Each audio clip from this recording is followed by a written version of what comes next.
So welcome everybody. We're going to start with the special town meeting. And if you're new to town meeting, the special town meeting wraps up spending for the current fiscal year before we go into the annual town meeting. So these are just 4 kind of articles to wrap up our spending. So I'm just going to go through them. The town clerk Michelle Hill has confirmed that the warrant has been properly posted by the town constable and a quorum has been reached. My name is Celeste St. Jacques and I am the elected town moderator. Just to go over a couple things, the fire exits are on the side and in the back. This year, I'm not going to be reading the actual articles, so it'll move a little faster. Once we get to the annual, I have the articles on the thing, but on the PowerPoint presentation. So, okay, would you like to make the motion? Mr. Moderator, I move that we dispense with reading of the warrant in its entirety and act on the articles individually. May I have a second? Second. All in favor on this, please say aye. Aye. Any opposed, please say no. That passes, so we're going to start with Article 1 in the special town meeting.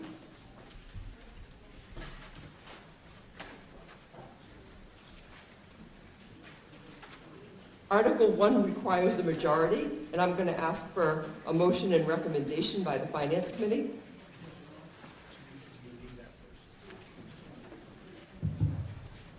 Article 1, the Finance Committee recommends that the town vote Article 1 as written in the warrant. The Finance Committee makes a motion to appropriate and transfer the sum of $58,300 from the General Fund Salary Reserve and the sum of $20,000 from EMS Salary Reserve and the sum of $2,500 from Sewer Salary Reserve and the sum of $2,900 from Water Salary Reserve, for a total of $83,700 for salary accounts as written in the warrants. May I have a second? Second. This is requested by the Select Board, the Sewer Commission, and the Water Commission. Does the Select Board want to make a comment?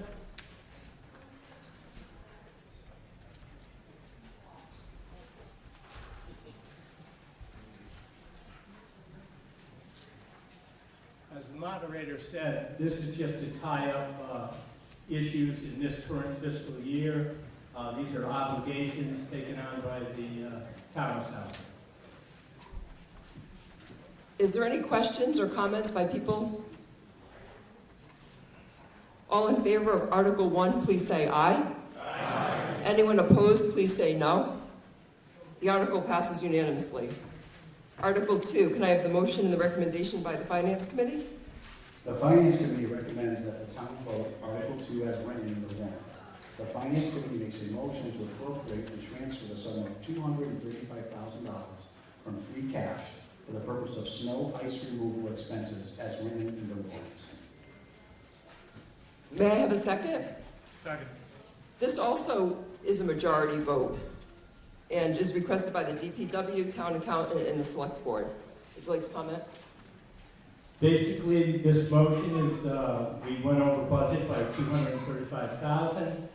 By statute, we're allowed to do that as long as we come back to this annual town meeting and cover that obligation.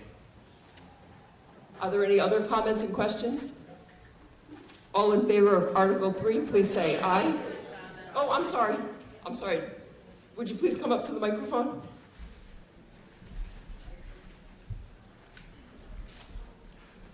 My name is Jim Johnson, I'm from Outer Circle. This is a mild winter. Why are we so far over? I mean, what was wrong with the budgeting process that we're so far off the mark? Do you want to take that, or? I'm going to give it to our DPW Director, Randy Brown, to explain. Thank you.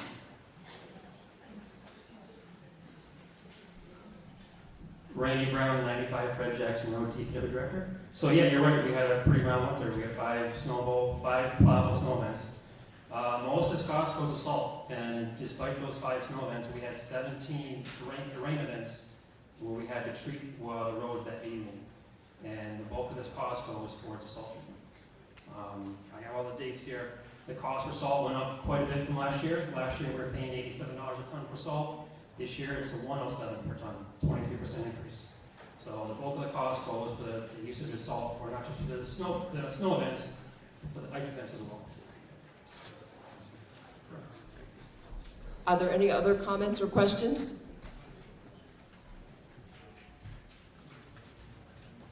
All in favor of Article 2, please say aye. Aye. Is there anyone opposed? Please say no. The article passes unanimously. Article 3 is also majority, and this is requested by the town accountant. Can I have the recommendation by the Finance Committee in the motion? The Finance Committee recommends that the town vote Article 3 as written in the warrant. The Finance Committee makes a motion that the town to appropriate and transfer the sum of $25,000 from free cash for the purpose of the other post-employment benefits trust fund as written in the warrant. Does the select board or the town accountant want to comment? Well, this is something that is recommended by outside auditors and our financial advisors. It's to cover our post-employment benefits, and this helps improve our bond rating for the town of Southwick.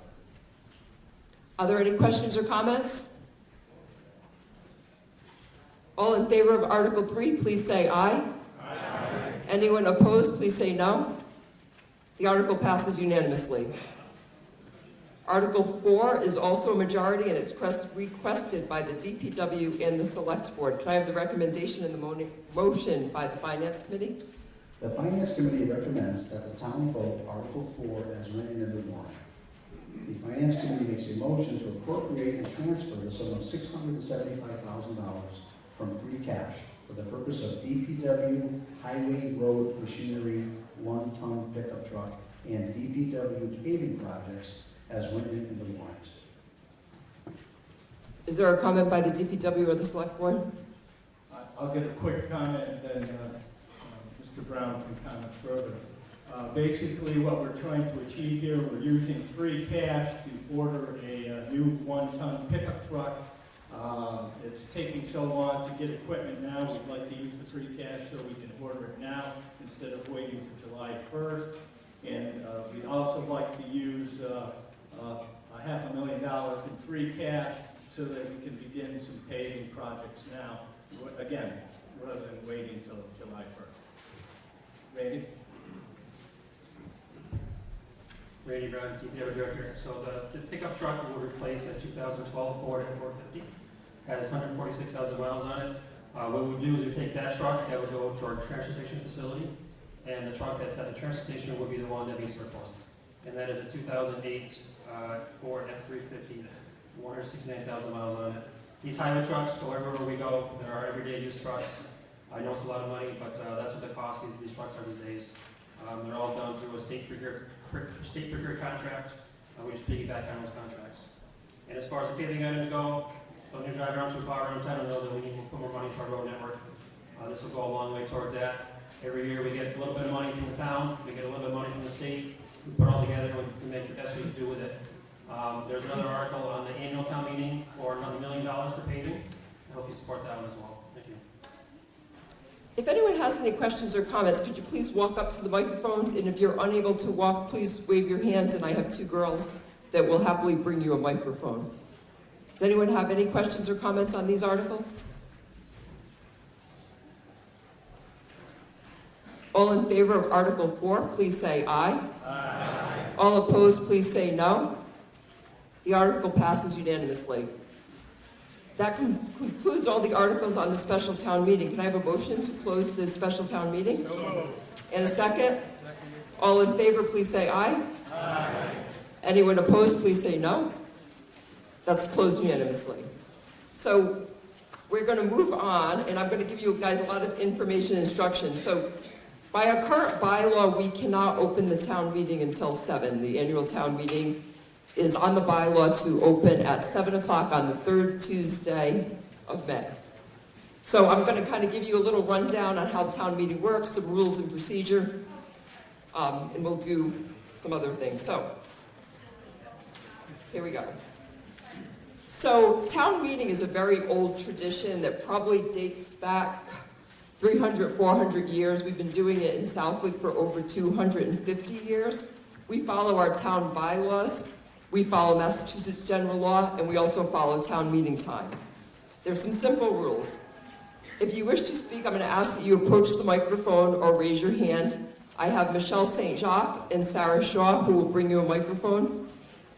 As I say that, this is the year I officially have run out of kids to help, of my children, because they've been very helpful the last couple of years. So if anyone has a high school student that wants to help, please have them send me an email, reach out to me. I always love student volunteers. So comments and questions. You guys are the legislator. This is not public comment, you're the legislator. So it differs from any other meeting that you would attend throughout the year. So if you want to speak on an article, and you can only speak on the article we're actually voting on, you come up to the microphone or raise your hand, you give your name and address, and you direct your questions towards me, and I will direct them to the appropriate person so we don't have conversations going back and forth. You can ask 2 questions per article at a time, and you can speak for 2 minutes. I try to keep track of the 2 minutes, although I sometimes forget to push the start button, so just kind of be cognizant of that. So if someone from the planning board is explaining an article, they might go a little bit over, and sometimes that's just necessary for explanation purposes. So no personal attacks, we're only talking about the articles, we're not really addressing anyone in particular, we're addressing facts and issues. There's no cheering or booing, I want you to just be civil and respectful. And you're the legislative body, and that's what one of the most important things is. That's why they call town meeting the purest form of government. I know there's been a lot of discussion out there on why we do this, and it is a long-standing tradition that's followed by most towns in New England. If you need to make an amendment, it needs to be done in writing. And if you want to make a motion to move the article, I'm just going to ask that you wait till after our housekeeping articles, which is after Article 5. I actually am going to ask Troy Henke to come up. He's going to do a presentation.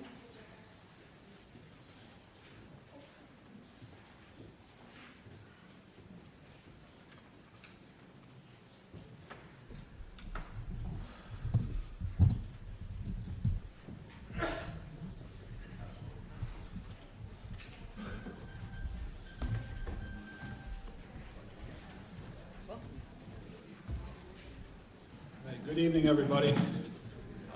Doing a lot better than I did last year. So this is one of my favorite things to do every year, the presentation of the Robert L. Miller Community Service Award for outstanding community service within the town of Southwick. And the criteria is you have to be a resident or an employee of the town and have done some amazing things for us, either the veteran community or the town itself, or usually both, and the larger region as well. When you consider our past recipients, they're an excellent reflection of what this award was created for. Who was Robert Miller, who was the quintessential public servant of the town of Southwick before we lost him about 5 years ago now. And the person getting it tonight, I've instructed the police to bring him up here and carry him if need be, because he'll try to leave. And when you find out who it is, you're going to understand why I needed to do that. But this gentleman has been doing amazing things for the past 7 years, specifically for the veteran community. And that's why this recipient is so special this year, because he, of his own volition, right from here in Southwick, decided to do something about veteran suicide and mental health. On average, we lose 22 per day to suicide. And the majority of those, believe it or not, are Vietnam veterans. So don't think for a second that because their service was so long ago that they've aged out. No, they haven't. We're still losing them. But there's a lot of young veterans, and when I say young, I'm getting a little older myself now, we're all in our early 40s now, but 22 a day is the average. And he decided to do something about it right here. He also decided to do something about food insecurity with the Mass Military Support Foundation. And then he opened up a center over in Agawam. And that center has proven vital for both food insecurity and mental health in the veteran community, most especially the AA program. I think we had more reaction and people wanting to go to those AA meetings from the veteran community than anything else. And of course, that's a big problem leading up to suicide is alcoholism in our community. And he also organizes that terrific One Call Away Foundation bike run that we have every year at Wally Park. It's a great event, brings a lot of people from throughout the region to this area. It really brings a lot of awareness and money to the cause of veteran suicide and helps them fight that battle, because it's going to go on forever. There's no end to it. We don't know how many he's helped. There was a comment, well, how do we know how many he's helped? I have no idea. And that's how it's supposed to be. We shouldn't have any idea, because if it's not discreet, they're not going to come forward. And that's when they're going to do it. It's going to be very, very quiet. So I'm not going to waste any more time. He already knows who he is. This year's recipient of the Robert L. Miller Award for 2023, David Sutton. Get up here, Dave.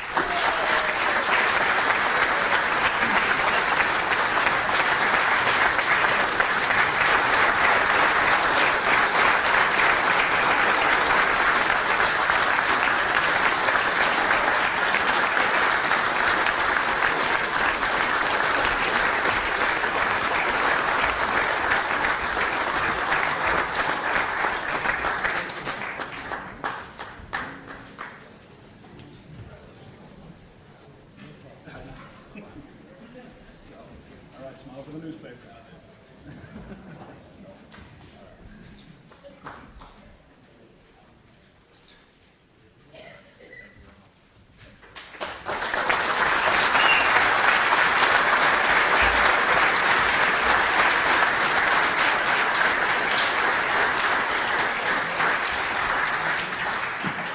Before I exit stage right, just did want to make an honorable mention as well. This was a tough year for the award. I could have easily given out 2 awards this year.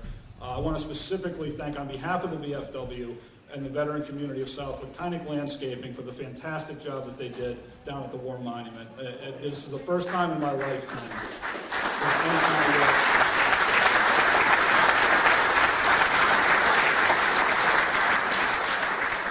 Has been done over there. They donated most or not all of their time and materials for that. So that, I mean, right here in town, it's just such a fantastic job they did down there. And of course, the man who coordinated all of that, Mr. Joe Didi. I'll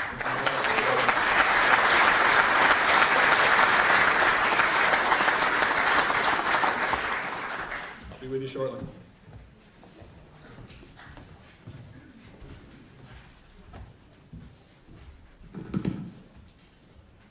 So I'm going to take this moment to introduce all of our people who have been serving us, and I also want to thank the high school staff has done an amazing job. I also want to thank everybody who serves on any board or committee here in Southwick. They know it's a volunteer, tireless job, and I just wanted to make sure that you know you are very, very much appreciated.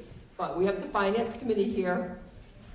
We have Chairman Joe Didi. Alita De Maria is not with us tonight. She's the Vice Chair. Dave Methy, Dr. Richard Zalowski, Paul Connolly, Karen DeMayo, Sherry Knowlton, and Robert Horachek. We have our Chief Administrative Officer, Carl Steinhardt, our Assistant Chief Administrative Officer, Nadine Signoni, Select Board Member Jason Perrone, Select Board Member Doug Moglin, and Select Board Chairman Russell Fox. We have our Town Attorney, Benjamin Coyle, our Town Clerk, Michelle Hill. In the back, we have our Town Accountant, Laura Fletcher, and our Assistant Town Accountant, Melissa Bridges. One other thing that I want to say is there's no cell phone use. If you need to use your cell phone, please leave the auditorium. No recording. We do have our meeting is being recorded. I just want to go over voting. Voting is done by a voice vote. We'll do a visual hand count this year. You'll have these pink cards for yes, blue cards for no. Last year there were a couple votes that inside we couldn't really tell the disparity, and it was actually pretty far apart, but sometimes the voices in here you can't actually tell, so we'll try to do a visual hand count before we go to a counted hand count. I have Robert Stevenson, who's going to do this side of the auditorium as well as the stage.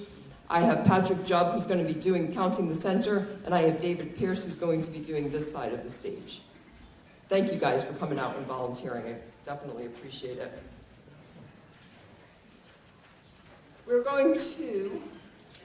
I want to honor some people who have passed this year and have a moment of silence for William K. Sanders. He was the Town Complex Design and Implementation Committee. Mary Fedora, who was a VFW member, Cal Chunglo, Planning Board and Capital Expenditures Committee, Warren Baker Sr., who was a member of the Water Commission, Lou Camp Bignari of the Southwick Fire Department, Irene Wolf, who was a town accountant, Marie Ahmed from the American Legion, Clyde Jones from the Southwick Fire Department and Planning Board, Jean Cost from the Conservation Commission Secretary. And I would definitely like to take a minute to honor all servicemen and women who have served our country.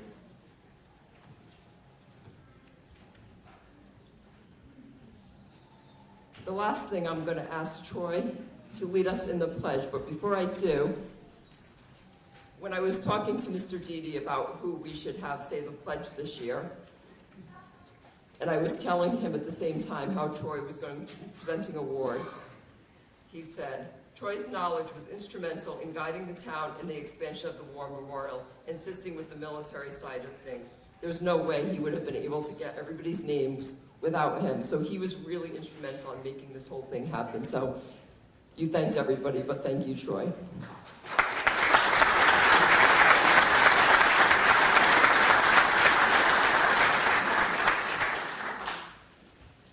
So would everyone please stand while Troy leads us in the Pledge of Allegiance.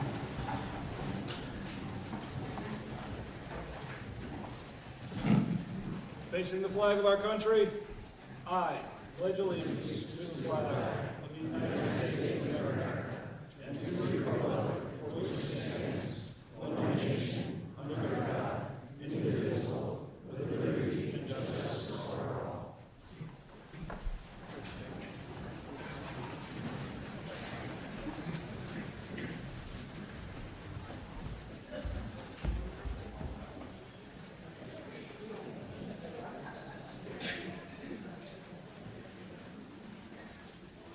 So the last thing we'll need to do is admit to the floor some members who may need to speak here at town meeting.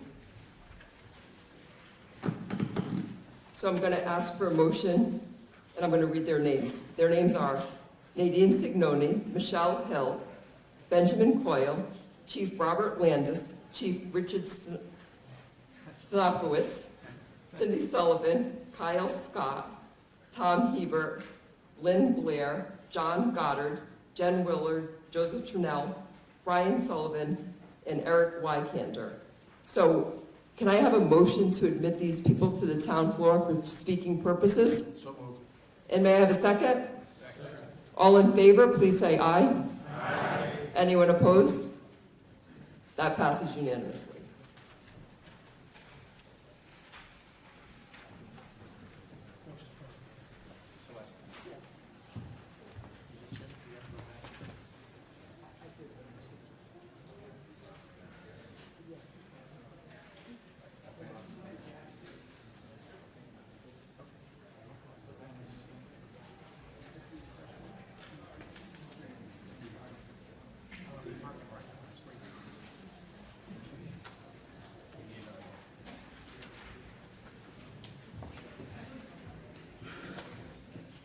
I also need to make a motion for our Levesque, Robert Levesque, is that correct? Levesque, to speak here at town meeting as well. Can I have a motion? So moved. And a second? Second. All in favor, please say aye. Aye. Anyone opposed? The motion passes. Sorry about that.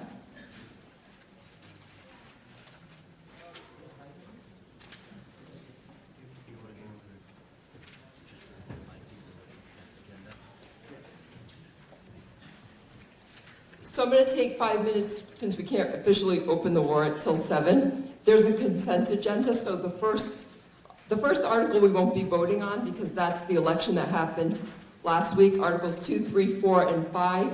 I'm going to ask for a motion to vote on those together because there's some routine housekeeping items. If anyone wants to pull one out when I read the numbers, just yell hold. I also won't be reading the articles this year. I have a PowerPoint presentation made up and you have the articles printed in front of you. I'll be asking for a motion for some of the articles as they're printed on the warrant, but then the person who's presenting the article will speak on it. So The planning board chairman will speak on the articles of the planning board. The select board will speak on things that are relevant to them.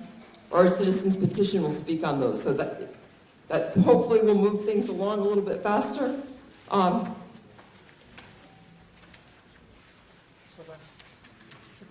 house lights up a little bit, since people are going to be leaving.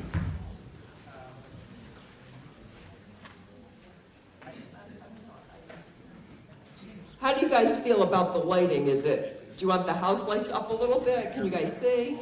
What do you guys think? Okay. Can you turn the house lights up a little bit, Jared? Thank you.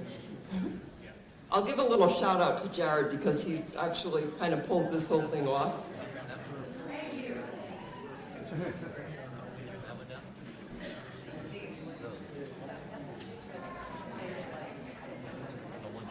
Can you turn the ones right directly on this stage a little bit down? They're a little bit bright.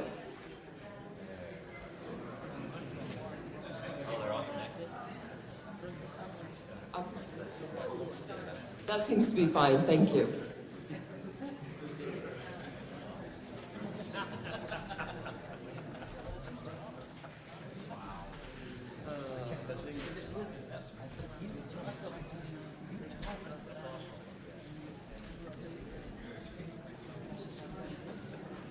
Okay, I think we're close enough. Our town clerk, Michelle Hill, has assured me that the warrant has been properly posted by a constable and a quorum has been reached. I'm not going to ask Russ Fox to make the motion.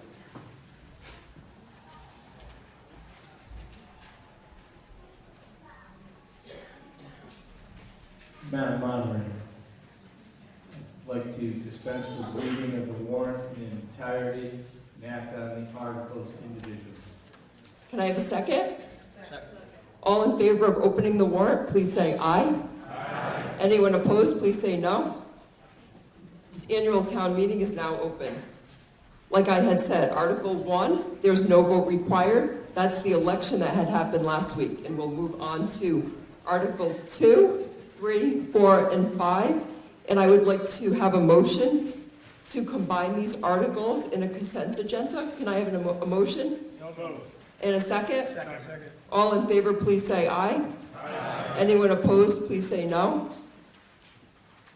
Article 2 has to do with town reports.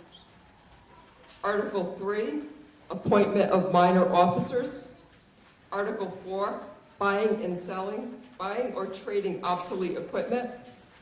Article 5, to apply and accept for grants. These are all require a majority vote and are requested by the select board. Can I have a motion for these? So moved. And a second? Second. Does the select board have any comments? Yes, I'm there.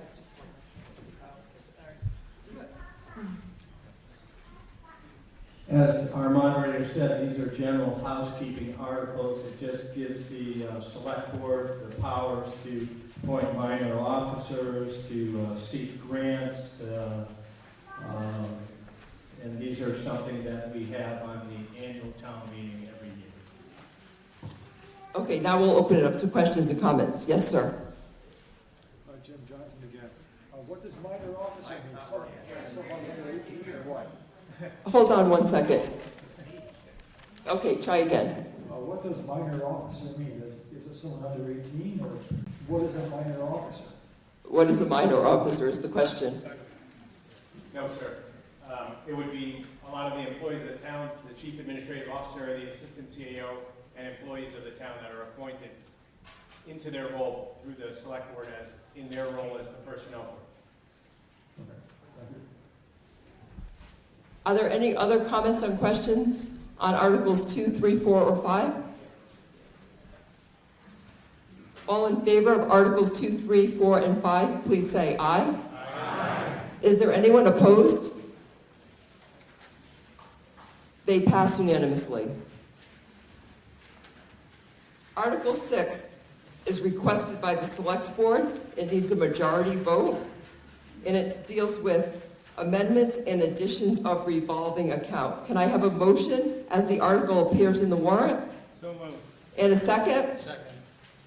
Would the select board please give a little explanation on this article? This is a new revolving account that we hope the voters will approve. Chief Landis could give you more detail if necessary, but basically we have traffic control now rather than reserves out there. Sometimes they'll take a repurposed police car out there, and there is a charge for that for example, for a public utility that's using it. And what we're doing with this revolving account is using that money to maintain that vehicle, oil changes, and minor repairs. Do you have any comments, Chief Landis? Okay. Are there any questions or comments?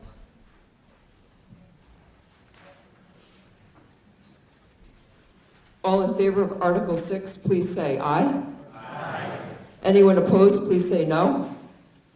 The article passes unanimously. Article 7 is a borrowing authorization. It's for road reconstruction. It's requested by the DPW and the Select Board, and it requires a 2/3 majority vote. Would the Finance Committee like to give the recommendation in the motion, please? The Finance Committee recommends that the town vote Article 7 as written in the warrants. The Finance Committee makes a motion that the sum of $1 million is appropriated to pay costs of roadway reconstruction, including costs of paving, resurfacing, and the payment of all other costs incidental and related thereto.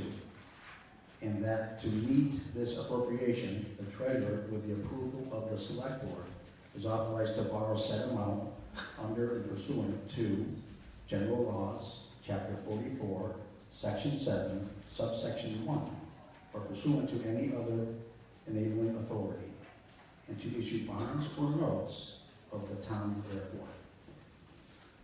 May I have a second? Second. Does the Select Board or the DPW want to make any comments? This is something that we have been doing annually. Our Chapter 90 monies are insufficient for maintaining our roads. I'm sure everybody's aware of the difficulties, not just Southwick is having, but most communities are having. We hoped this additional $1 million, plus the $500,000 that you voted in free cash earlier, will supplement our Chapter 90 monies so that we can try to have a better impact on the roads in our community. And I don't know if Randy Brown wants to make any other comments. Do we have any questions or comments on this article?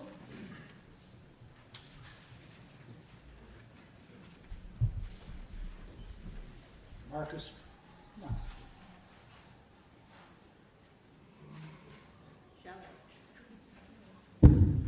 It's on now. Marcus Phelps, 28 Depot Street. The $1.5 million, the 500,000 plus this million if it's passed, where will those funds be used? What roads? Do we have a list that has been developed? Go ahead, Randy. Randy Brown, 95 Fred Jackson Road, DPW Director. So what we typically do is once these funds are appropriated by town meeting, I have a meeting with the select board, usually happens in June, and a lot of times we'll do a site walk, we'll drive around, look at all the roads in town, and I'll bring my wish list, they bring their wish list, we get together and we discuss it, and then we come up with a game plan. So at this point, there is no set projects. We do have plenty of projects out there. If you want to kind of rattle off what projects we talked about last year that did not get funding, but there's plenty of places we can find to spend this money. Matt Lover. The Select Board and DPW also have a contracted service called the Beta program that we use to rate and categorize the condition of our roads as they go through their life cycle. It helps take some of the politics out of that process in the selection of which roads get paved and when. And then in the late spring, we have our annual tour de roads as well, and we look at ones that are particularly in need of service. Thank you. Go ahead. Just state your name and address, please. Sure.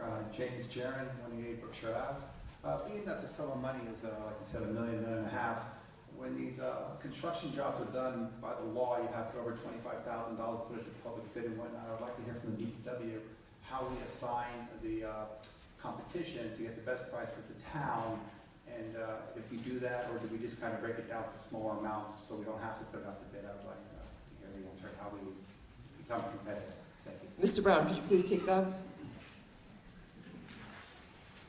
Yes, there is a very strict procurement process that we follow through Mass General Law. Pretty much all of our contracts for paving infrastructure, they go out to bid. We do have for all of our, call it infrastructure projects, so drainage, water line, sewer line projects, if we have any. We have a contractor, a local contractor. That contract is usually up for renewal up to 3 years. But every other project that goes up to bid, all the paving projects, the microscope projects, the surface treatments, crack sealing, all that goes up to public bid. And we select the lowest and the lowest bidder for those projects. And in a lot of cases, we're required to have the contractor pre-qualified through Mass DOT if we spend any money from the state. So any projects in excess of $50,000, most cases have to be pre-qualified through Mass DOT. Are there any other questions and comments? All in favor of Article 7, please say aye. Aye. Is there anyone opposed? Please say no. The article passes unanimously. Article 8, it's also a borrowing authorization for a dump truck and plow. It requires a 2/3 majority. May I have the recommendation in the motion by the Finance Committee? The Finance Committee recommends that the town vote Article 8 as written in the warrant. The Finance Committee makes a motion that the sum of $318,000 is appropriated to pay costs of purchasing a dump truck with plow package, including the payment of all other costs incidental and related therefore, to meet this appropriation. The treasurer, with the approval of the select board, is authorized to borrow said amount under and pursuant to General Laws, Chapter 44, Section 7, Subsection 1, pursuant to any other enabling authority, and to issue bonds or notes of the town therefore. May I have a second? Does the DPW and the Select Board wish to make some comments on this? Go ahead, Mr. Brown. Randy Brown, DPW Director. So this truck will replace a 1999 Freightliner FL80 dump truck. Has about 91,000 miles on it. And these trucks are used for hauling heavy stone, rock, any other materials, and they also use them for snow plowing. So this truck would be surplus out once the new truck comes in. Through the age of the truck, 23, 24 years old, we're having more and more difficulty finding replacement parts for it. And we feel this is the right time to buy the new truck. The way the environment is right now, I would not expect to have this truck in time for this winter. So this truck that we have now, this 1999 truck, will probably be on the road this winter, and then this new truck will come in the springtime. And just to follow up on the last question, again, this would also be procured through the state contract at the highest level. Are there any questions or comments? Please step forward to the microphone or raise your hand. Yes. Could one of you please bring the gentleman in the middle with the burgundy shirt and the hat, the microphone?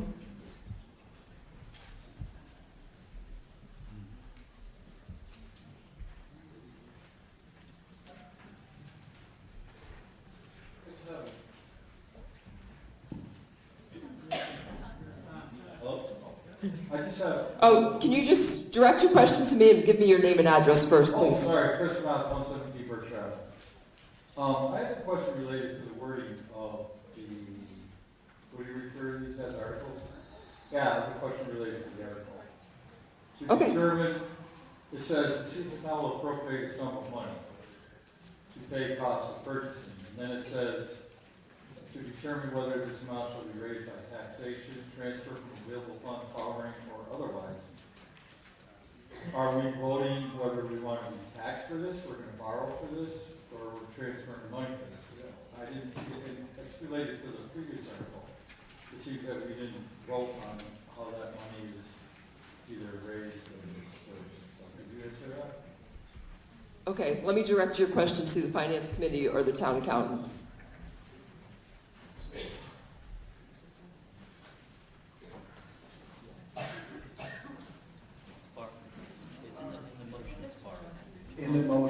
borrow the money.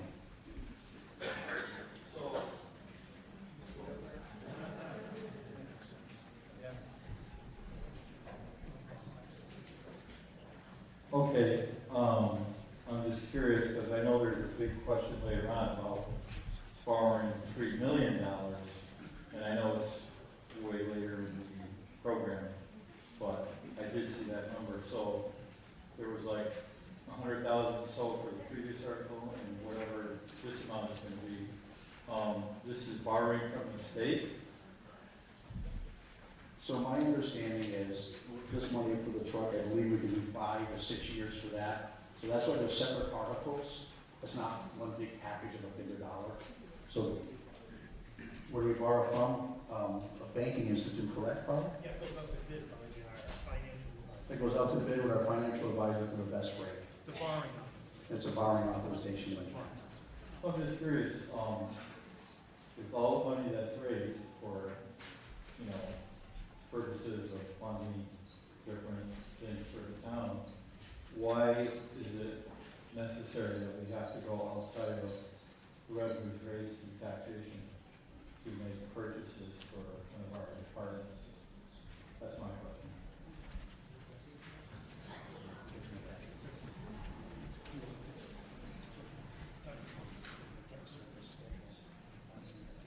Correct.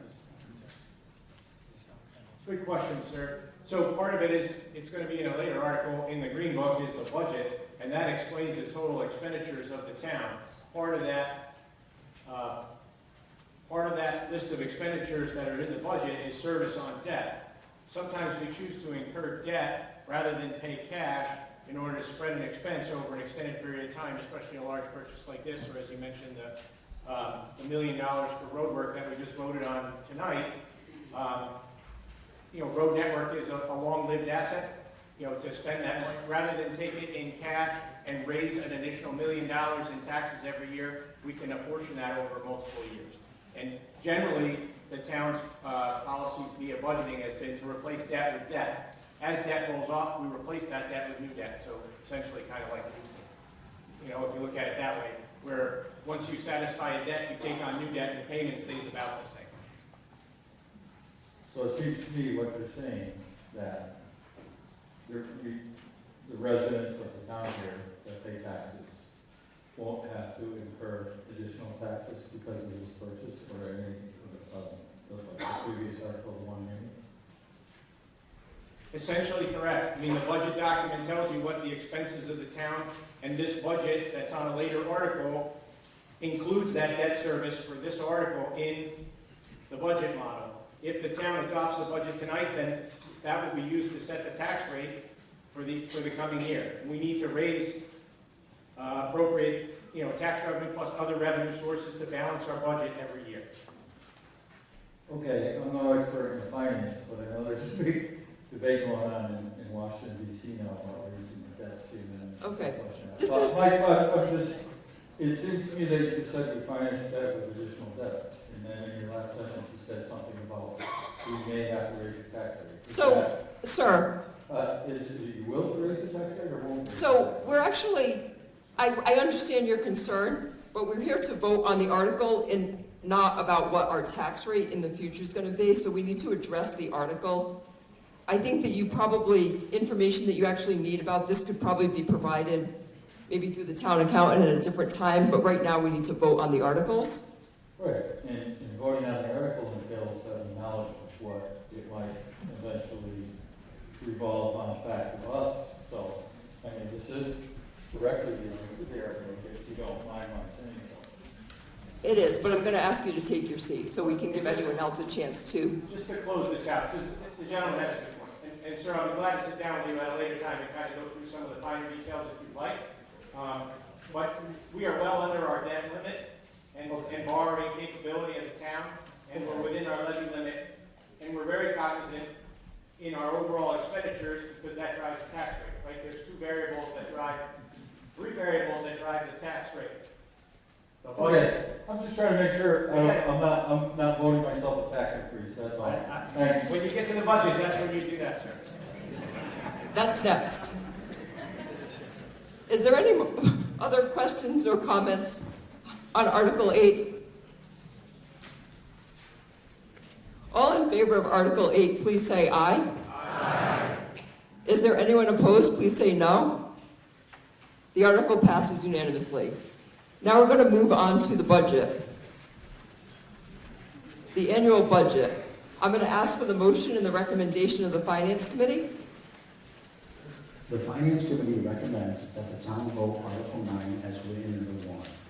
The Finance Committee makes a motion to raise and appropriate the sum of $14,502,582 and to appropriate and transfer from free cash the sum of $2,057,000 and to appropriate and transfer from sale of lots the sum of $12,000 and to appropriate and transfer from cable pay access the sum of $60,900 and to appropriate and transfer from overlay surplus the sum of $80,000 and to appropriate and transfer from sewer capital account the sum of $23,000 and appropriate and transfer from recycling grant the sum of $6,000 and appropriate and transfer from water retained earnings the sum of $50,000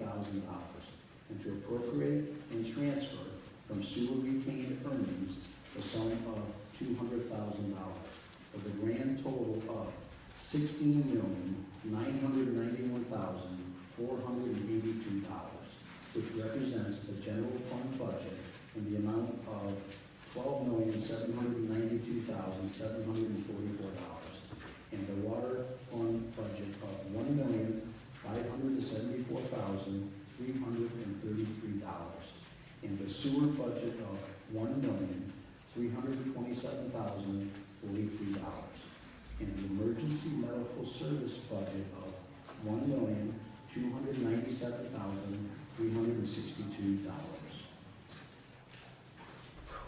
May I have a second? We have a second. I'm going to explain how we're going to do the budget. So we split the budget up into all the different departments and take a vote on each section. We do this so it makes it a little bit more manageable. We can vote on each section and then move on. We're not going to go back to another section, so if you have a question about one specific section, please ask it at that time. Our first category that we're going to talk about is general government. The total for general government is $2,929,314. So if you turn to the first page where the budget actually starts, I believe it's page 1 actually. It goes through salaries, and I'm going to give you guys a minute to look through this and ask you if you have any questions. I'm not going to go through and read every category, but you can see how it includes the fiscal year 20, 21, 22, 23, and 24. So I'm going to take a minute. I'm going to pause and let you guys go through this and ask if there's any questions in just a minute.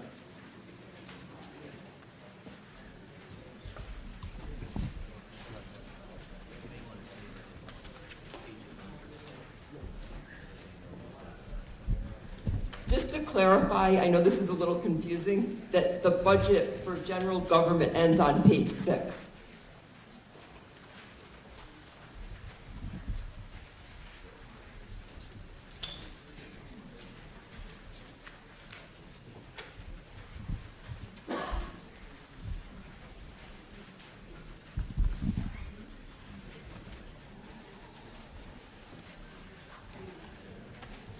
If anyone feels like they have a question, you can walk up to the microphones. Go ahead, sir. Your name and address, please. Jim Johnson of the Outer Circle. And going forward, you might want to put the page numbers in a larger number so we would be able to reference that page quickly. We will take that recommendation. Were you here last year, sir? Sir, were you here last year? No. I had the same problem last year. I actually have larger number notes, but thank you. That's definitely noted. Does anyone have any other questions or comments? Please step forward. Does anyone want a few more minutes to look through this? Please just raise your hand and I'll pause.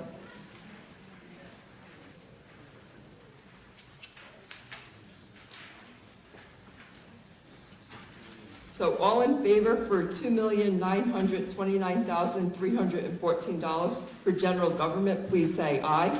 Aye. Is there anyone opposed? Please say no. That passes unanimously. The next subject, in which we've already talked about our improvement for next year, sir in the red shirt, I'm sorry, forgetting your name, is we will be adding the header of the next topic, because we know we've realized that's a little bit confusing in addition to the small numbers. But the next section, which starts on page 6, is public safety. And public safety is $3,605,801.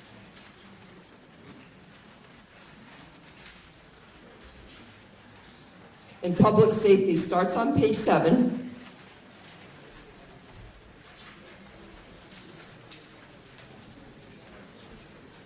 And it runs to the top of page 12.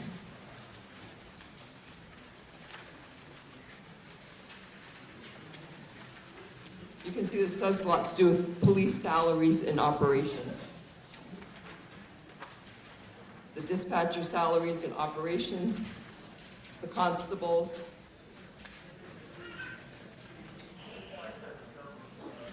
the operation of the public safety buildings, the fire department.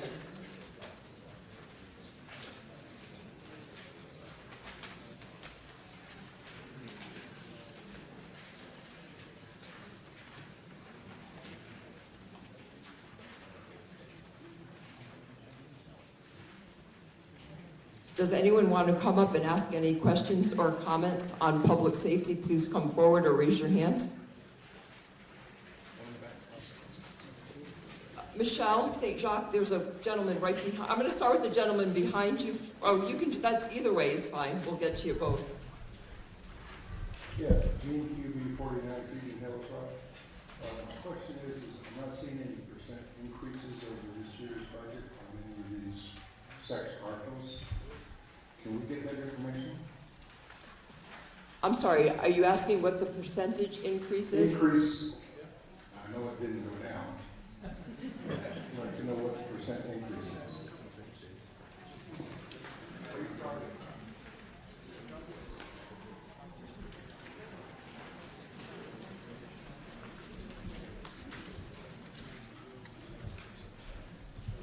The town accountant is going to calculate the percentage. Is there a specific line item, or are we curious what the total percentage overall was for public safety? Total. And this goes for each article. I'm sorry, what was the last statement? For each article? For each department? For general government as well? Yes, that would be nice. Okay.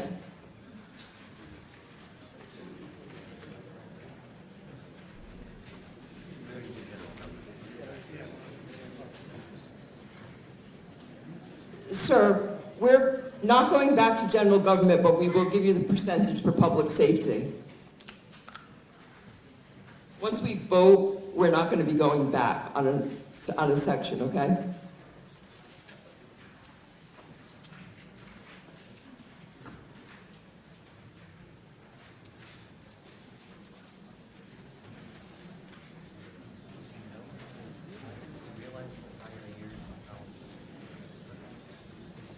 Sir, you do realize that the prior year is in the column right next to it?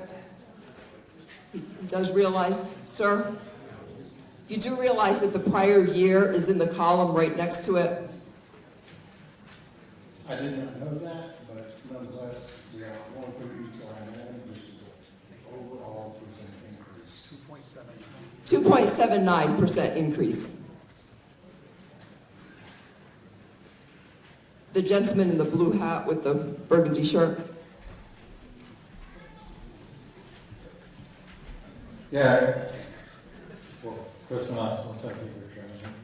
I don't have the budgets in front of me, but I read an article in the Westfield newspaper prior to coming here, and I noticed that one of the items that is seeking a budgetary increase is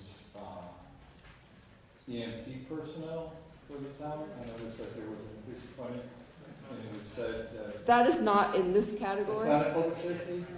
Yes, that's a separate category. I'm sorry. It's in a separate category at the end. Would you like someone to, someone is actually going to give you a budget, and that will be helpful. Thank you very much. Thank you. We can come back to your question once we get to EMT, which falls much later on. Is there any other questions or comments regarding public safety? All in favor of public safety, please say aye. Aye. Is there anyone opposed? Please say no. That section passes unanimously. The next section is Public Works.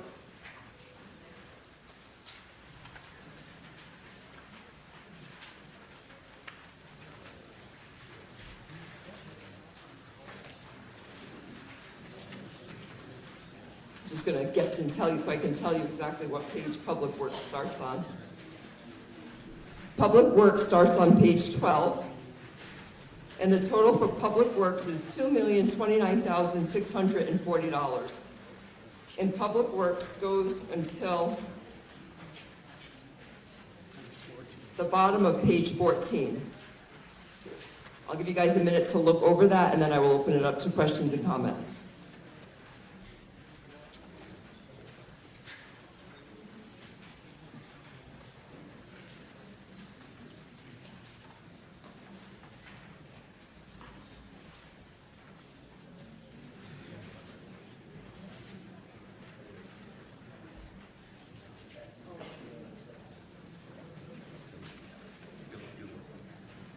Do we have any questions and comments regarding Public Works?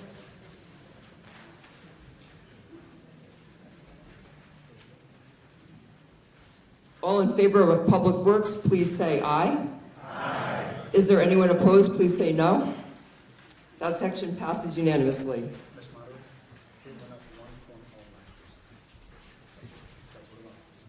That was an increase of 1.09%. Our section regarding other environmental is $755, and that is on page 15. That's a pretty short one. Does anyone have any questions and comments about that $755? All in favor of section on other environmental, please say aye. Aye. Is there anyone opposed? Please say no. That passes unanimously. Our next section is Human Service. That starts on page 615.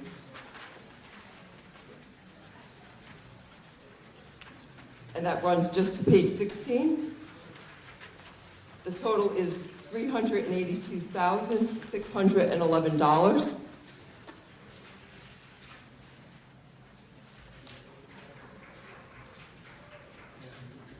Are there any questions or comments on Human Services?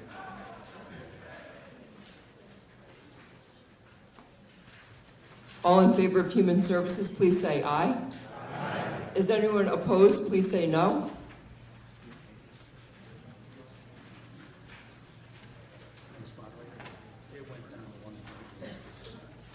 That was a decrease of 1.13%.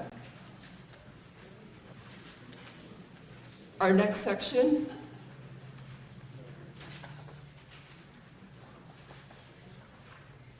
after Human Services is Culture and Recreation. That begins on the bottom of 16.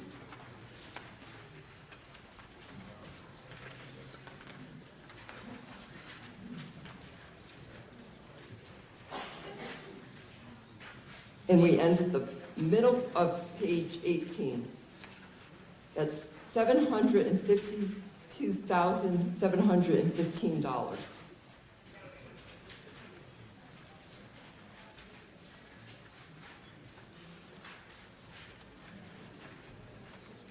Are there any questions or comments on culture and recreation? Oh, yes. Yes, that would be wonderful.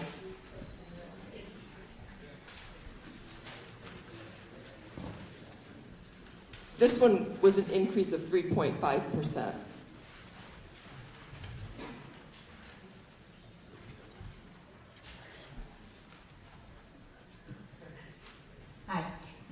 Deb Patron, 11 Patriots Way, Suffolk. I have a couple of questions on Wally Park. First question, has any income been generated through the fields on that? And if so, how much and where has it gone? I mean, we're asking for a lot of money for maintenance there. Okay, who should we direct this question to? I know, Ms. Patron, I know every year during the budget hearing, first thing I ask for when they come in is to bring us that revenue chart that they've been keeping for several years of rentals from the field. And is Cindy Sullivan here? Yes. Cindy Sullivan, could you help us out with this one? Michelle, could you just give Cindy Sullivan the microphone right there? It'll save her the trip forward.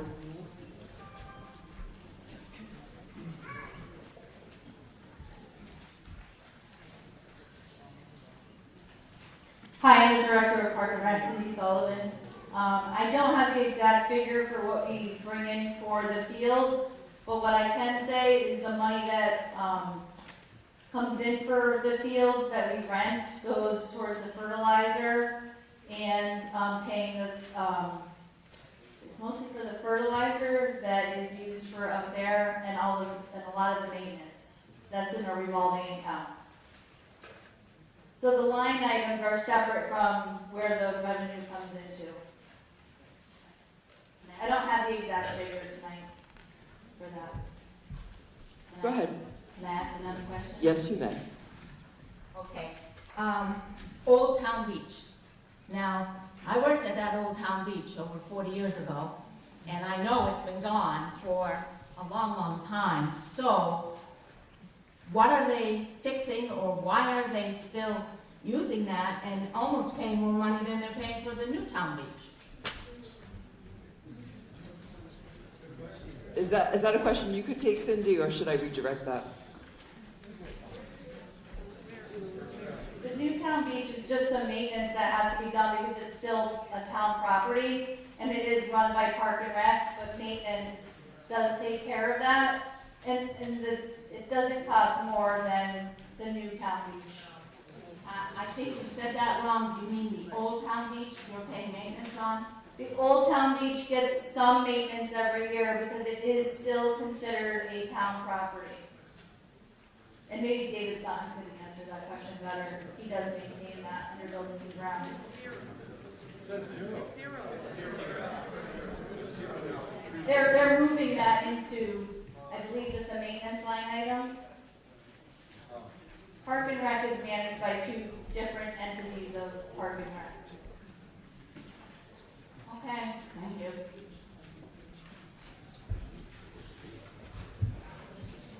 Are there any other comments or questions?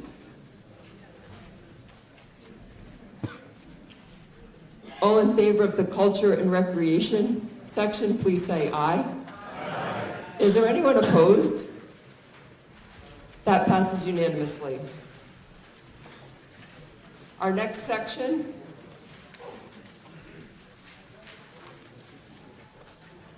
starting on page 18 is debt, interest, and insurance of $3,091,908. The total on that, as you can see, is at the bottom of page 19.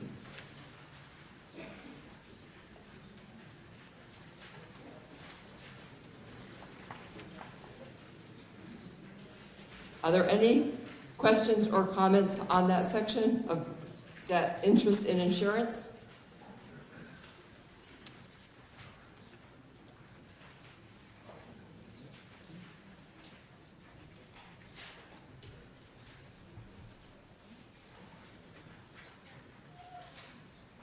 All in favor, please say aye. Aye. Is there anyone opposed? Please say no. That passes unanimously.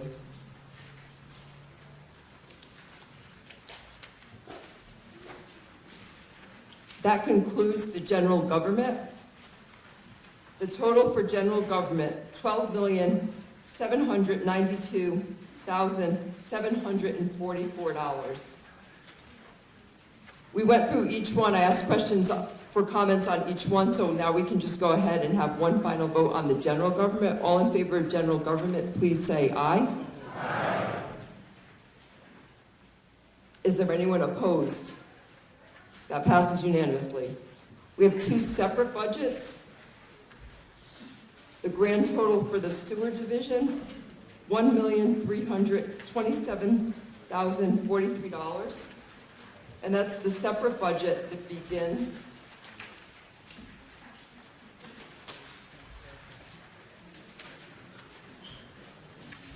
You are correct, sir. We do need to make these numbers a little bit bigger. But that begins on page 20. I'm sorry. I know, that's... Let me go back to my total general government, and then we get into, I'm sorry, then we are gonna vote on the grand total for the water division, which is $1,574,333. That's the water division. Are there any questions or comments regarding the water division?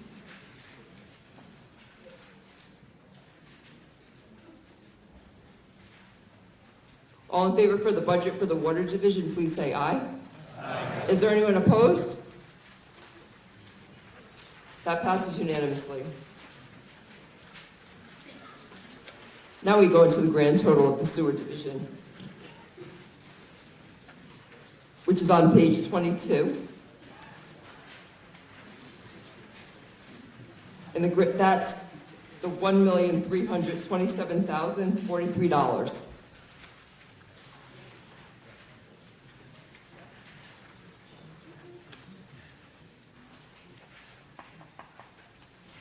Are there any questions on the grand total for the sewer division?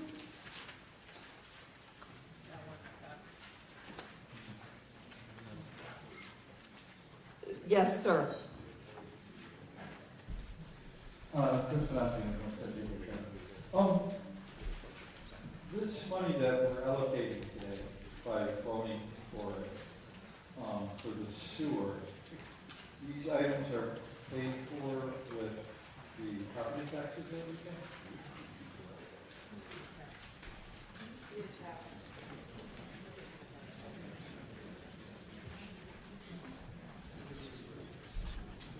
Would you like to take this, Mr. Mobley?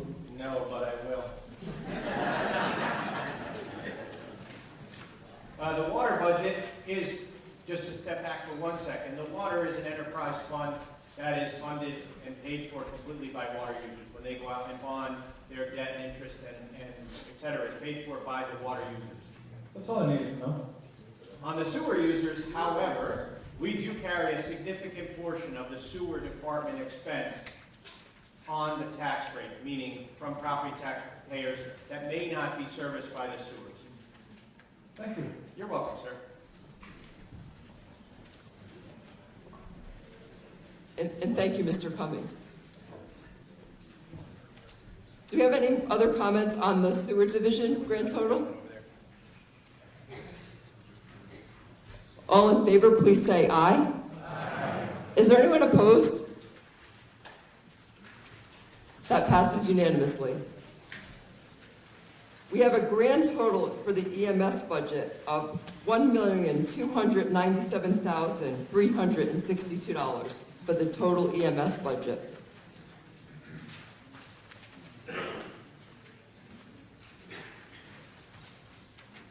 Was there a question on the EMS budget? The grand total for the EMS budget? Yes, sir, in the back. Would you help the gentleman with the microphone? Just state your name and address again, sir.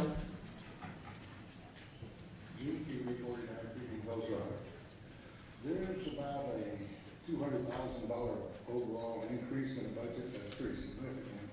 It looks like daytime staff was taking up a big chunk of that. Could you comment on that? Somewhat?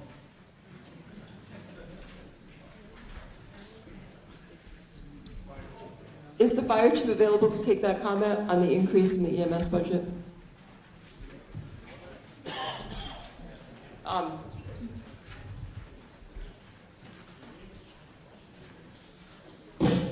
Chief Stefano, it's the girl right. Oh, they're going to pass you a microphone. Good evening. So yes, there's been a couple of increases in that bottom line. One of them is a day staff member. So we're looking to add one additional member to the fire department to cover the 24/7 shifts and the tours that we're currently working. The other part of it that is part of that bottom line is significant increases in materials, specifically EMS supplies. We've seen some with an increase as high as 30%, some as high as 50%. So some of that is operational as well too. So overall, yes, there is an increase on it, but there's multiple reasons for that. Thank you. Are there any other questions regarding this grand total for the EMS budget? Okay. All in favor of the EMS budget of $1,297,362, please say aye. Aye. Is there anyone opposed? Please say no. That passes unanimously. We're going to take one final vote for the $16,991,482 budget for the fiscal year. All in favor, please say aye. Aye. Is there anyone opposed? The budget passes unanimously.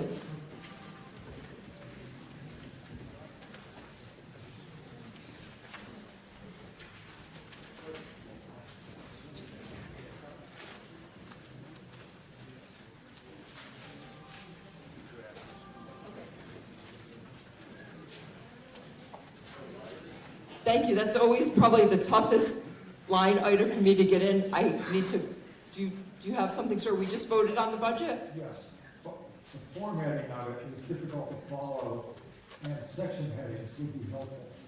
You know, that's one of the first things I actually said to Laura in the office the other day, and I think that we are going to kind of work on this through the year, but thank you, because I appreciate it. I agree with you 100%, and we're going to work on that for next year. Thank you.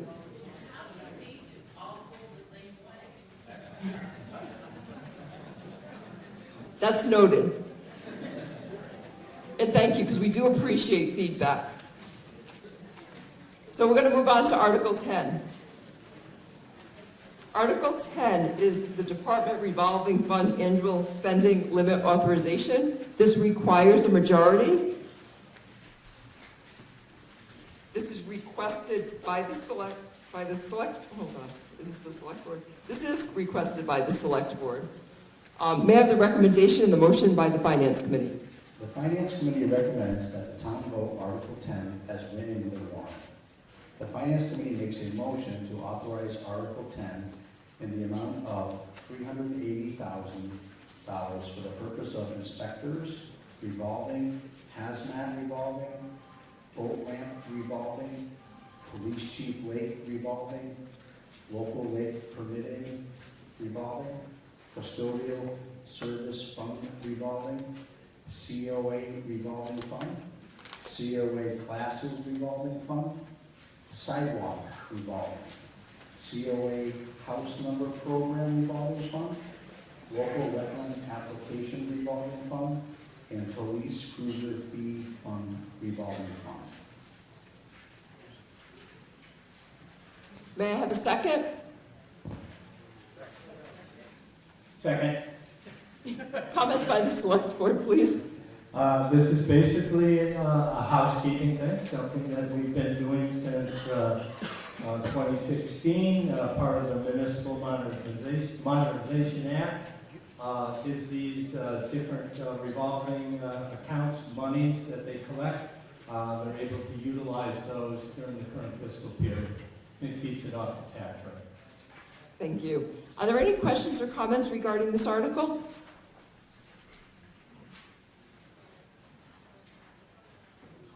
All in favor of Article 10, please say aye. Aye. Is there anyone opposed? Please say no. The article passes unanimously. Article 11 is the Regional School District Budget. This requires a majority of vote.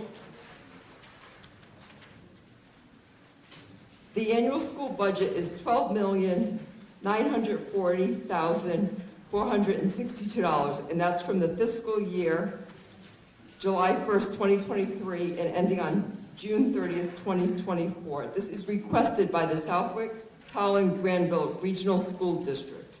Can I have a motion for this article as it appears on the warrant? So moved. And a second?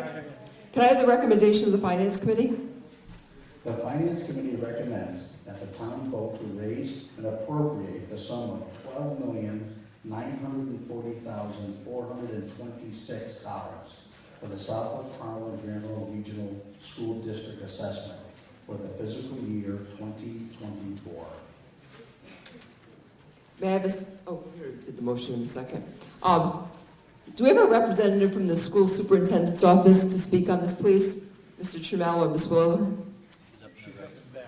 Oh, I'm sorry, you're on the opposite side.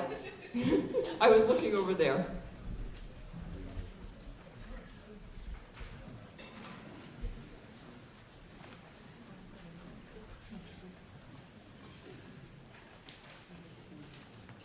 Good evening, everybody. Thank you for having us. This year's budget is the tale of the ESER 3 grant and the tale of out-of-district placements for our students.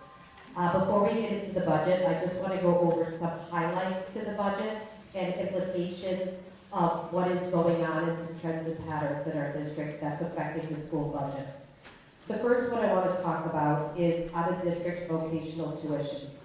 By law, if we do not offer a technical program at our CTEC, we must allow our students to attend a vocational school of their choice.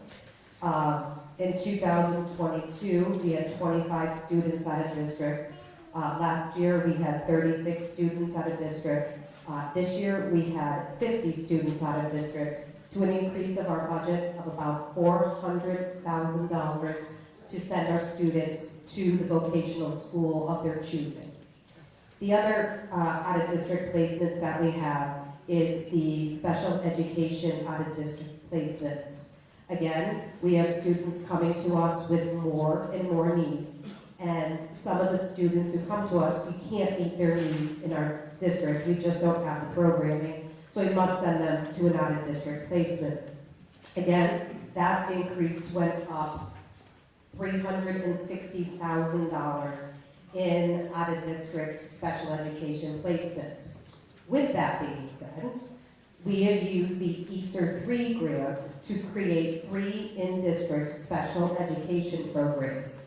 2 at Woodland, 1 for students with children with autism, and another one for students with social emotional issues.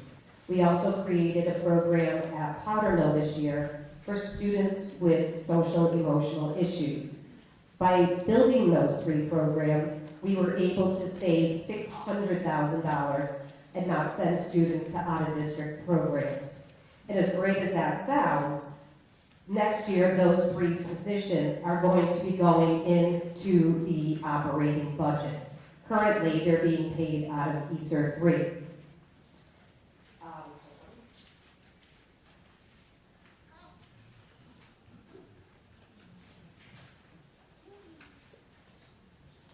The other question I get asked a lot is, where is all the money going? We're hearing that there's so much money, Governor Healy is spending so much money on education. Why do we not see any of it?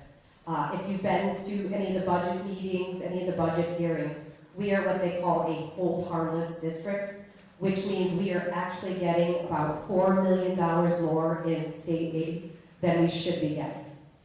Which means that when our Chapter 70 goes up, it only goes up by the $30 per pupil. So we got an extra $38,000 this year from the state. It's going to be a balancing act now of a lot of the financial pressure coming back onto the taxpayers, because the state is already giving us an additional $4 million. But where did all the money go? If you look at the Chapter 70 money that went out, 93% of the money, $544.8 million, went to 33 districts. We're not those districts. The remaining $41.5 million, or 7%, went to 212 districts in the state.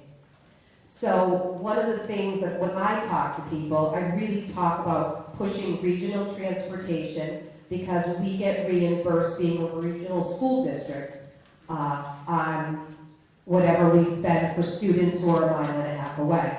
And we're able to offset, you'll see a portion of it at the top of the budget sheet. The other big issue is rural school aid. It's slowly gaining momentum across the state because you see we're not the only one that hold harness. And it started off being funded at $3 million, and in the Senate budget it was just up to $15 million. So those are the talking points that is going to help offset costs, because in order to bring this budget forward, we had to lay off 5.6 teachers. And I told you it was a tale of two stories. It's the tale of the Easter 3 grant. So, what do you not see in this operating budget? Well, I can tell you we do have an Easter 3 grant, a Title I grant, and an IDEA grant. Right now, we're spending a little over $1 million in grant money on salaries. Out of district, special education tuitions, we're using a large choice of our school choice revolving, a small portion of circuit breaker, and again, a larger portion of our Easter 3 funds to offset that large $900,000 in out-of-district special education. $716 is being picked up by grants. The out-of-district vocational tuitions, we are using the school choice revolving and our rural school aid to offset that out-of-district $1 million vocational cost by $769,736. But we're using more of our school choice money than we are getting in. This is not a complicated math problem. I told the FinCom when I met with them, we can only keep doing this for so long. We put an extra $40,000 out of our E&D, and we took a large chunk, almost all of it, to help offset this year's budget. So that is our budget this year. We did get an increase of required local contribution of $525,000 that was mandated by the state. And just to put it in perspective, $760,000 of that is directly related to be spent on vocational and special ed out-of-district placements. That's not including our CTEC that went up by $100,000. It's not including raises in the district. It's not including our pension assessment that went up by about $100,000. It's not including our health insurance, our retirement benefits. So we really brought to you a super conservative type budget using every tool that we had, every excess bank account that we had to keep the discretionary line item at a minimum. So thank you. Thank you. Does anyone have any questions or comments? Please raise your hand or walk forward to the microphones, please.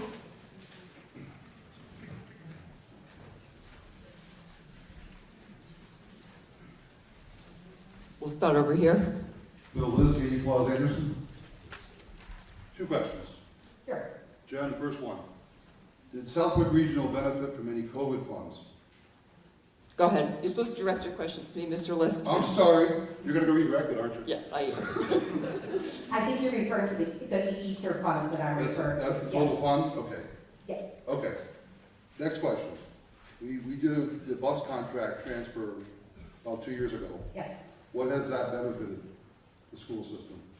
It has benefited our pension assessment, and our special needs transportation went down this year, and our regular transportation went up minimally. It's definitely a cost savings to the district. Do you know how much?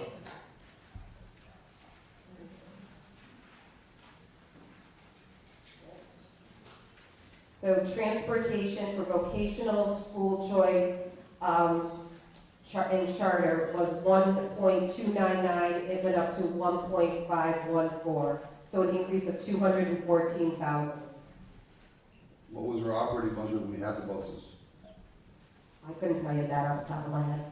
because it wasn't a straight line item, because they were employees. So part of their Elimination. running the transportation was in benefits, part of it was in district admin, part of it was like scattered all over the place.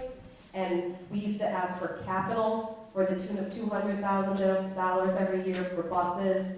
So it's not an apples to apples comparison. Okay, you all set, Mr. Liss? We're going to move it over to here, to this microphone, I believe. Jean Marie Mort Mining Road.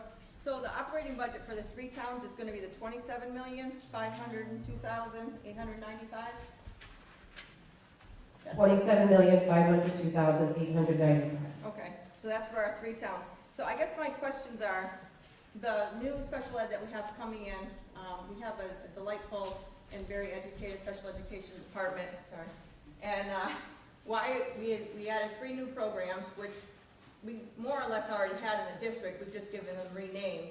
And the kids that are out of district, they'll now be coming back to district to save us some more money, and so we can educate them here in our own district in our less inclusion, less restrictive pattern. Gene, we've never had these programs in our district, so Okay. I don't know what you're referring to. I can't help you on All right, very good. And my second question is, some of the maintenance and the van and things like that, can we not get that from other communities, one of our 3 communities or our DPW? Go ahead, that. Talk Sue. about that in capital. Okay, capital budget, yep. And then the other thing was, and we look at the line-by-line budget, which I don't think anybody has. I see a lot of coaches, well, we have, we don't call them coaches anymore, special educator, is it still called coaches? We don't have a special education coach. No, just coaches in general. We have academic coaches. Academic coaches, and then we also have lead teachers still? These teachers are different than academic coaches. Right, but is there any way that we could combine that to save some money in that department? I mean, I get that we're gonna have to pick this department apart, and I get that the school committee does it, but does the finance committee and the select board get to really review line by line before it gets to this point? No. Okay. That's on the school committee. But I think you're confusing the 2 things. A coach is a position in the district. A lead teacher is a minimal stipend in Appendix B. Okay, yeah. Okay, Yeah, and my, well, thank you. 2 per person. You got it. You can come back up one more time if nobody else has any questions. Does anyone else have any other questions?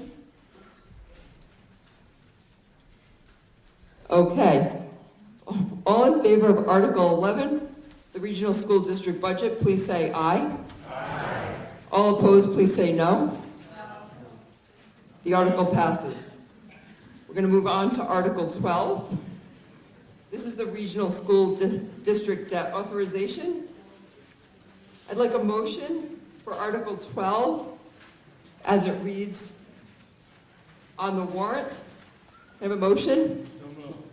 And a second? Second.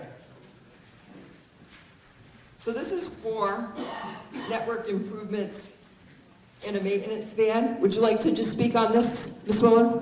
I'm going to speak super quickly on this because you don't want me explaining the network upgrades to you. I have somebody here who can do a much better job.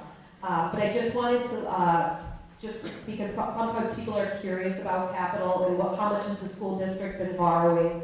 As I stated earlier, we used to borrow about $600,000 a year, FY19 and FY20.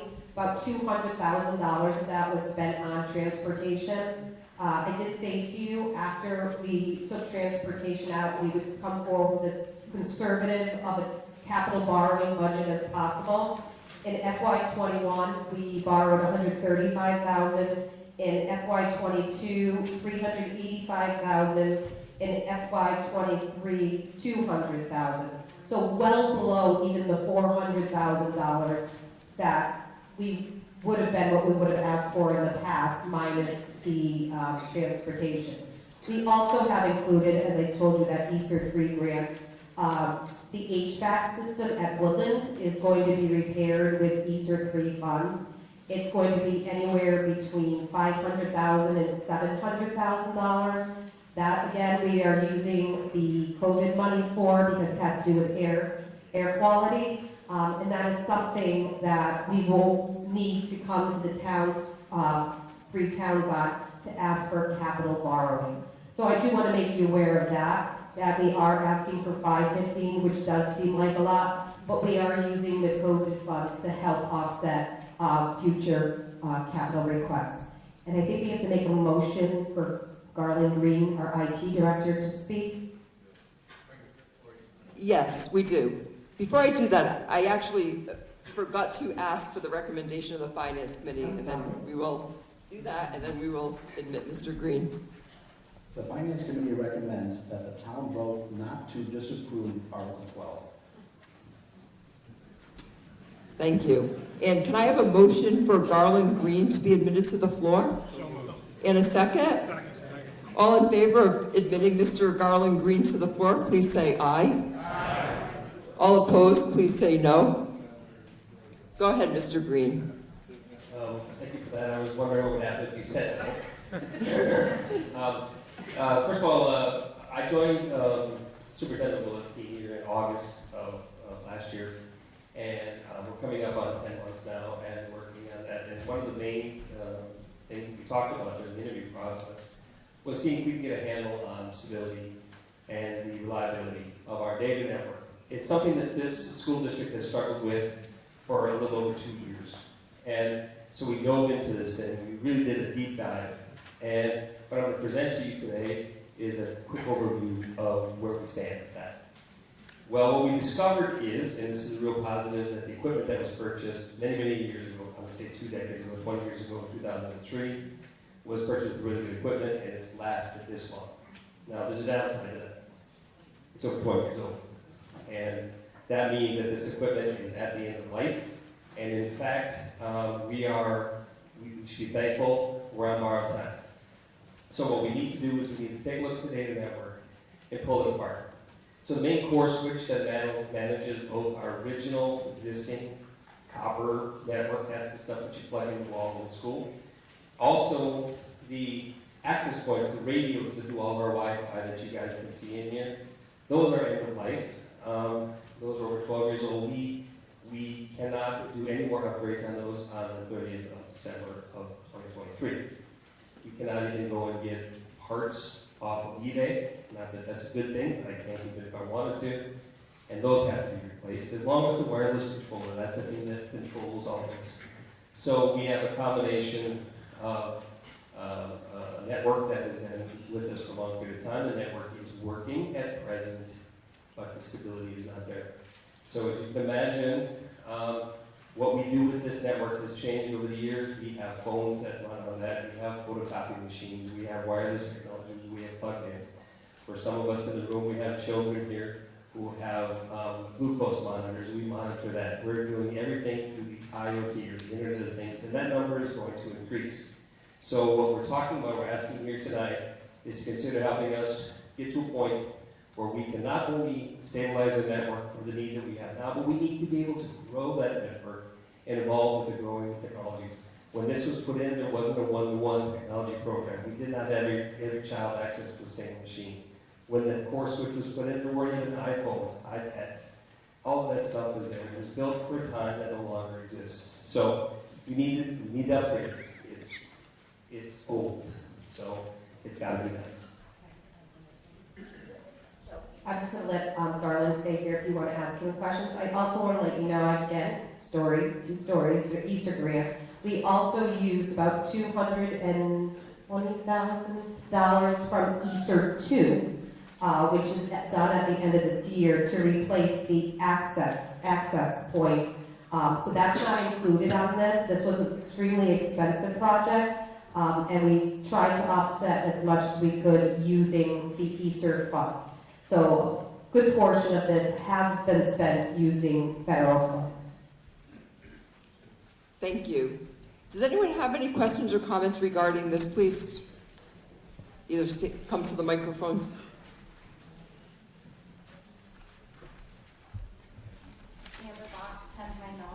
I'm just curious, I know this is later on, this is for later on, but if we do this upgrade, will this be, like, let's say we get the fiber optics, will this be able to be compatible with that?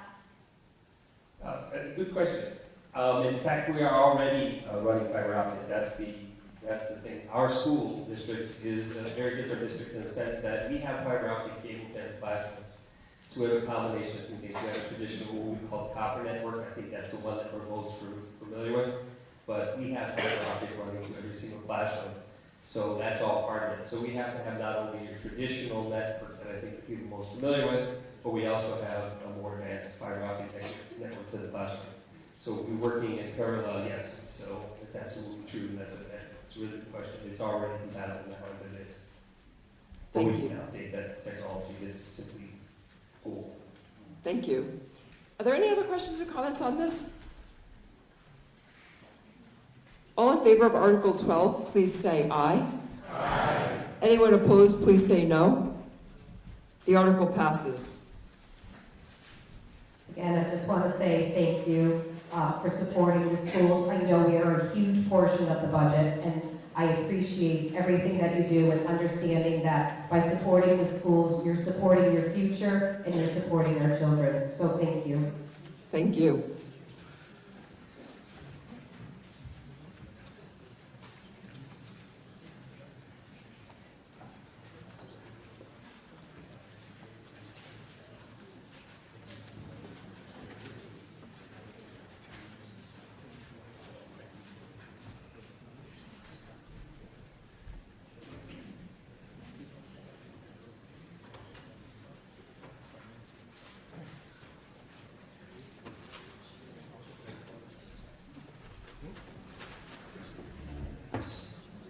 I've been campaigning to have an intermission during a long town meeting, but I wasn't successful, so I get to break in here to present some certificates for folks that are leaving office and leaving government.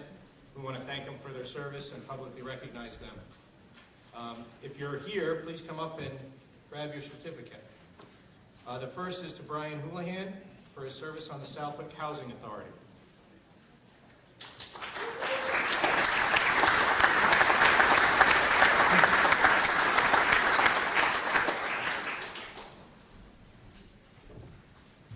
Heidi Johnstone for your service on the Cemetery Commission.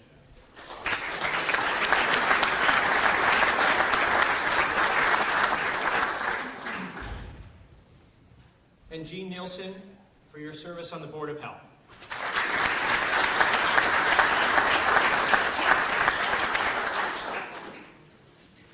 I saved one green. I wanted to call this person up. I've had the privilege of working with him for what seems like 25-ish years, maybe it's 23. This person chose not to stand for election this year, and they are finishing their service on the planning board after many years on the planning board and formerly the town planner. He's also the chairman of the Master Plan Committee. Earlier this evening, the select board voted to designate Marcus as a special representative to the Master Plan Committee so that he can continue to serve as the chair or in a capacity with the Master Plan Committee and see that process through to its completion. I'd like to thank and offer the certificate of appreciation to Marcus Phelps.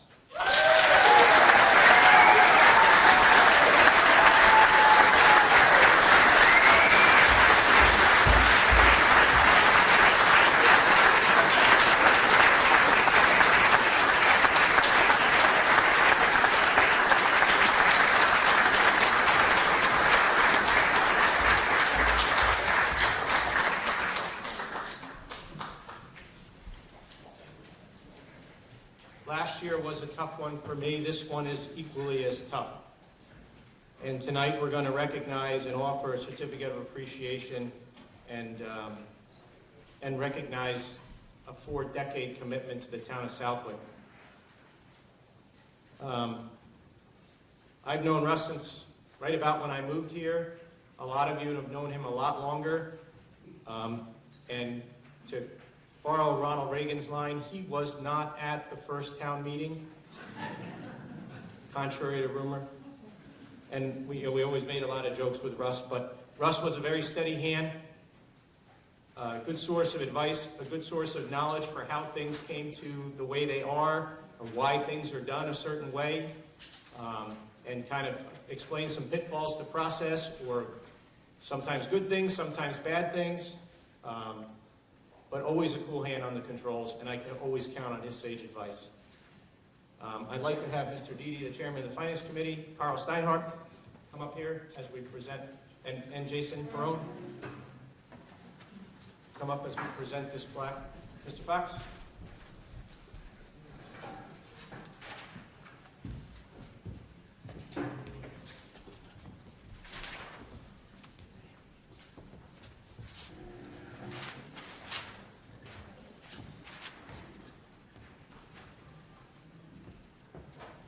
It's been an honor and a privilege, sir. Thank you very, very much. Thank you.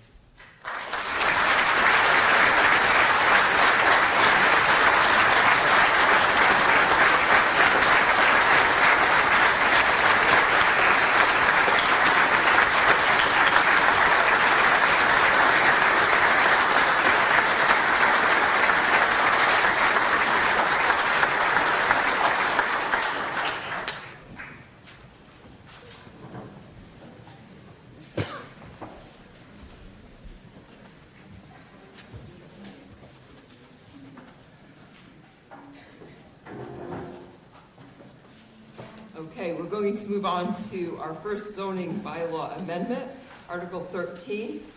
And this requires a 2/3 majority.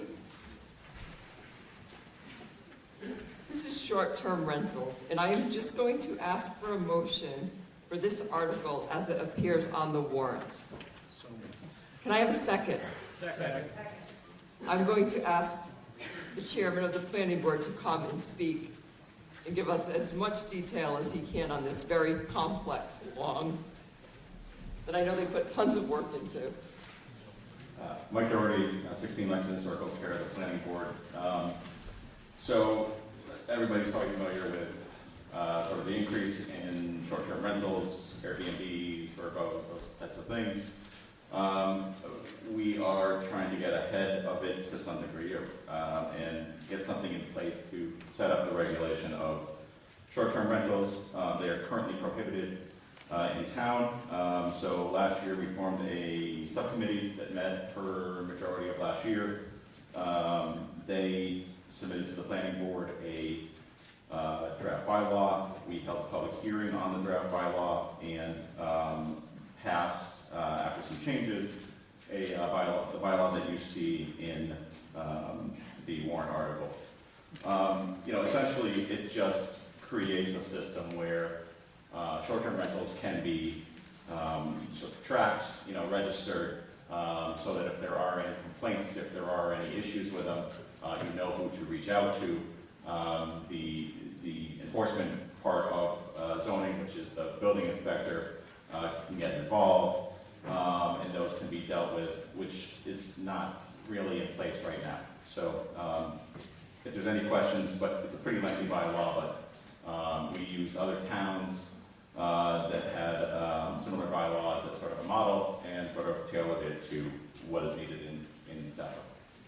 So, Mr. Doherty, are you recommending the acceptance of this bylaw for short-term rentals? Yes, the planning board did vote on and recommend the bylaw that's contained in the warrant article. Thank you. Do we have questions and comments on this article?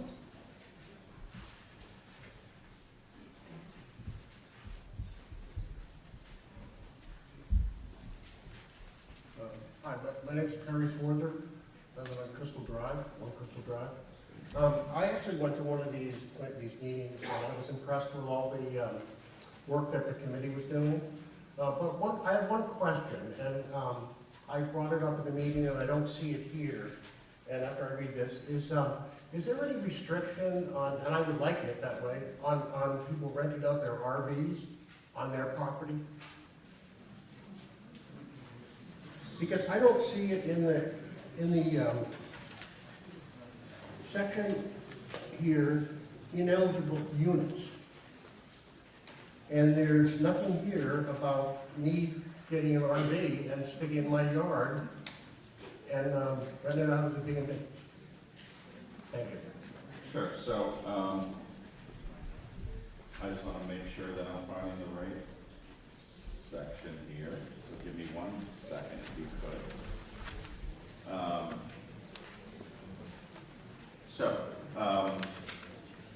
If you look at what is Title 38.3, short-term rentals shall only be allowed in dwelling units. So that is sort of anything else is prohibited, right? So they are only allowed in dwelling units, which is a defined term. If you go up to 38.2, the definitions, which is just above that section, you will see the definition of dwelling unit. That's any building or area in a building used or intended for use for human habitation, including but not limited to cottages, guest house, or residential buildings, dwellings, not to exceed 2 units. And it keeps going. But so that would prevent RVs from being used as short-term rentals under this bylaw. Hold on. You need to be recognized to speak, so I'll let this gentleman finish, and if someone wants to speak over here, you'll have to stand up and give your name and address and be recognized. Go ahead. Could we add that to the article? To no RVs in the limitations? I think it is in the article. I mean, so. Well, it doesn't, you say it is in the article, but I don't read it here at all. I read this 3 or 4 times. RVs. So. But it says other things. It's not, there's nothing in here that says that I couldn't add an RV. And that's absolutely correct. I agree with there's nothing specific that says anything about RVs. So I want you to put in. But let me just, if I could just finish. Yeah. We can't draft bylaws to include every single possibility. It would not be possible for us to put together a bylaw that covers every single possible scenario that could ever happen. Can I make a motion to add it? You could make a motion to amend. It has to be done in writing. We would have to have a second. And then we would have to vote on it. And let me just get the correct voting on this. No. An amendment. So yes, you'd have to make the amendment in writing. We'd have to have a second. We would have to vote to add that amendment, add that to the article, and then vote on the article from there. Excuse me? Can we put it on hold until I get that in here? Can we do it tonight or not? Yes, it would have to be done right now. Yeah. Who's on that right now? Just as a point of order, you would have to specify exactly what section you wanted it in and amend it accordingly. I will, however, support what the planning board chairman indicated in that the definition of a dwelling unit does not include RV. Any omission means that it is prohibited within the town's, within the zoning bylaw. So if it's not specifically allowed, it's prohibited. And what I believe Chairman Doherty was saying, and was trying to indicate, is that to include everything, under your analogy, you would have to say no one could rent out their car, no one could rent out a fifth wheel or anything. So by doing what they've done, they are trying to address all the other issues, and because it is prohibited under the bylaw already. All right. Thank you. Thank you. Was there a question or comment on this side of the room that someone was speaking on? Okay, yes, speak up and then we'll go with you. Well, as we all know, we have a couple. Can I have your name and address, please, sir? My name is John Wilson, 116 Berkshire Ave. Thank you. We have 2 campgrounds in town. Would that not allow them to have a short-term rental at the campground as well? Mr. Doherty, would you take that? Sure. So I'm going to confess a little ignorance on that. I don't know the answer to that, but I'm making an assumption, which is that the campground is operating as such and has been operating as such for a lengthy period of time without any regulation in place. I don't think this would affect it. I assume, and again, I'm making an assumption, but I assume that there's some other mechanism in place which allows for the rental of spaces at campgrounds. And the other thing I would just say is we're trying to get something in place, see how it works, with the idea that we can come back and revisit it after a period of time to see how it works. We don't necessarily want to have nothing there and sort of let the desire for perfection, prevent us from getting something in place. We can always come back and come to you next year and say, this is what we've seen, how this has played out, and we want to change it. So, Thank you. Patricia Odeon, 11 White Street. I've been on the committee for the short-term rental, and it's an excellent bylaw. My objection to it is before it was maybe passed, it was not allowed to have any, and now it is allowed, even though it's being regulated in some way. The other thing is, the Commonwealth of Massachusetts, when they came down with regulations of whether they would approve B&Bs or not of this type of thing, they specified that they have handicapped access, just like a motel or a hotel would. And we did not discuss that in our meetings. So I would like you to defer this vote until the handicapped access section of it gets fixed. Do you have any comment on that?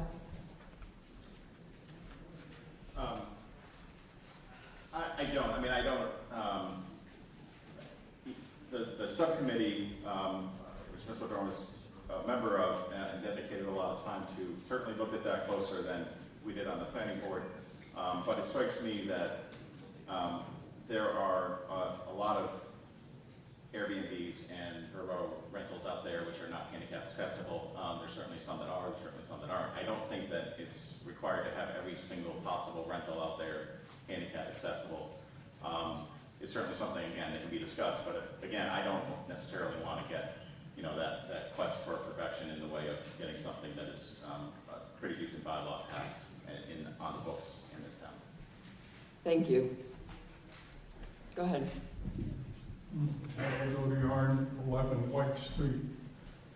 I just want to say for the last 7 years or so, we've had an Airbnb next door to us. That means that the owners aren't there.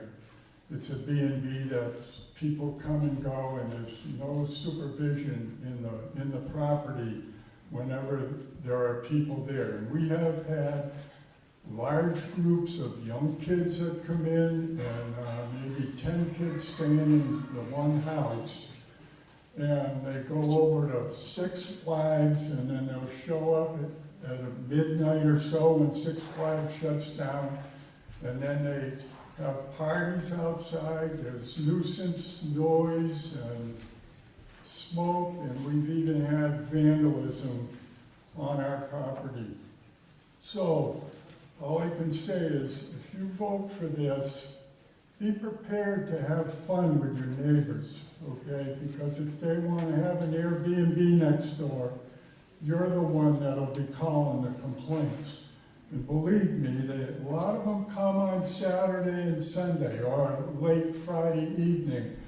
Try and get the enforcement officer in the evening on Friday or Saturday or Sunday. And if you call the police, they don't want anything to do with it. They can't evict. So believe me, I'm just telling you, if you vote for this, be prepared to have fun with your neighbors. Thank you. Do you have any comment, Mr. Doherty, or are we all set? I do not. Thank you. Okay. Is there anyone else who would like to speak on this article? Okay, we're going to move to a vote. All in favor of Article 13, please say aye. Aye. All opposed, please say no.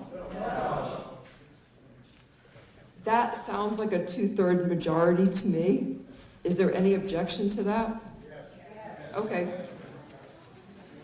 I'm going to move straight to a counted hand vote.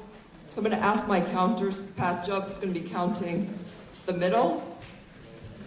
Mr. Stevenson's going to be counting my left-hand side and the stage, and make sure counters include your vote, and make sure you get all the people on the stage, especially in the back. Mr. Stevenson and David Pierce is going to be counting on the right. If you are voting yes, I want you to stand if possible and hold up your pink card. For yes, yes, for yes. Yes, pink is yes.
Yes?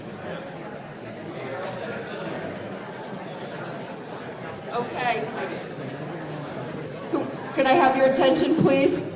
Now I will have you hold up your card if you are voting no and stand if possible.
So I'm going to give you guys some numbers and explain.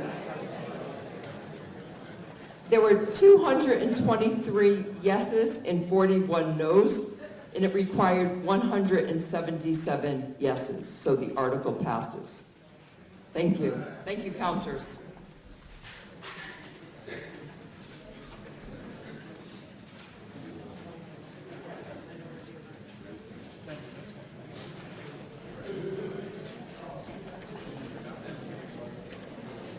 On Article 14, we're taking no action on Article 14 because the landowner's petition was withdrawn by the requester.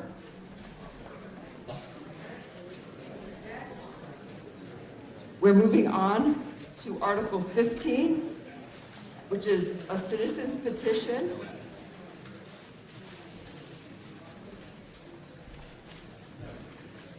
It's term limits for select board members. This was presented as a citizen's petition, and this requires a 2/3 majority.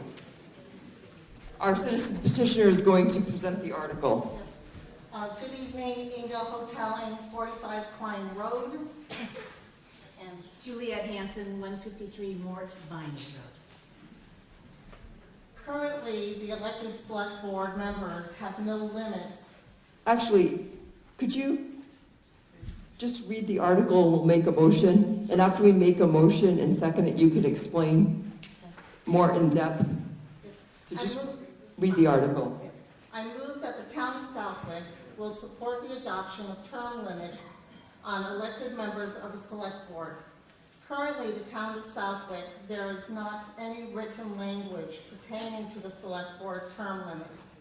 We, the undersigned registered voters, are petitioning to limit any one individual from serving more than 3 consecutive elected terms, which would be 9 years, with a break of 1 term being 3 years before being eligible to run again for select board term. Is there a second? I second it. Okay, now you could explain. I also have an amendment that I'd like Okay. to present in writing. Sure. Just a term.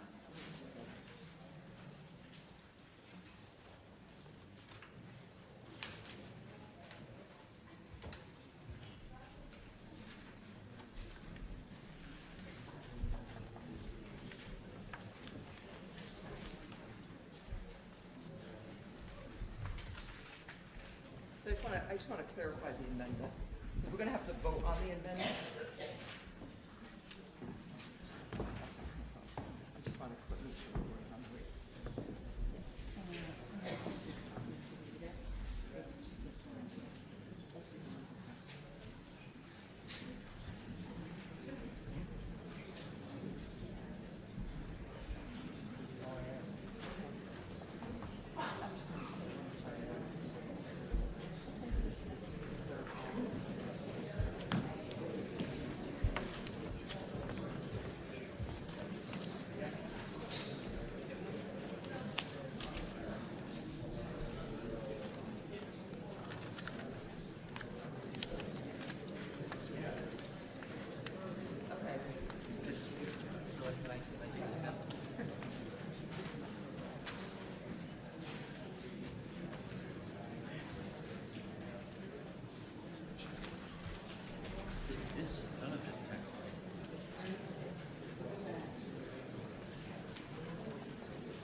So what you just gave me is out of scope of the original article. So we are only going to vote on what the original article is, the motion and the second tonight.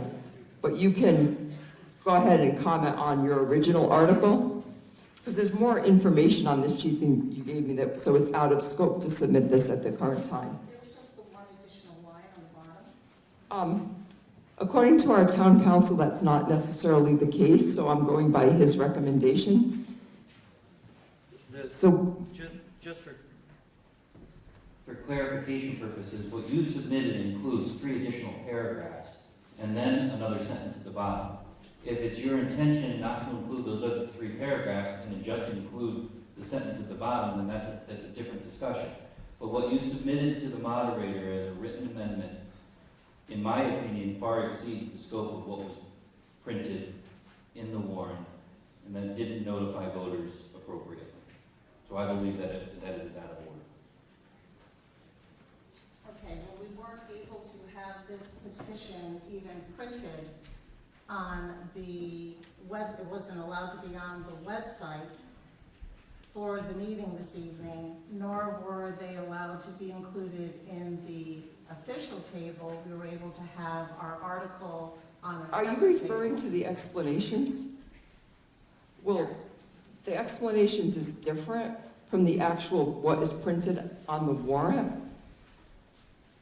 The article is what we're making the motions on, nothing to do. It's great that we have the explanations, but that's not what we're making motions on. We're making motions just as the articles as they're printed on the warrant. Okay, so I will read that then. I'm sorry, what did you say? No, I will read that then. The article that we are going to vote on is the article as it reads on the warrant that was distributed and was posted by the constable. That is the article that the motion is being made on that we are voting on tonight. Correct. But it's already been read and there's a second. Yes, and you can explain the article as it is on the warrant on how you want to vote on that, on what you want to happen with that. Does that clarify that?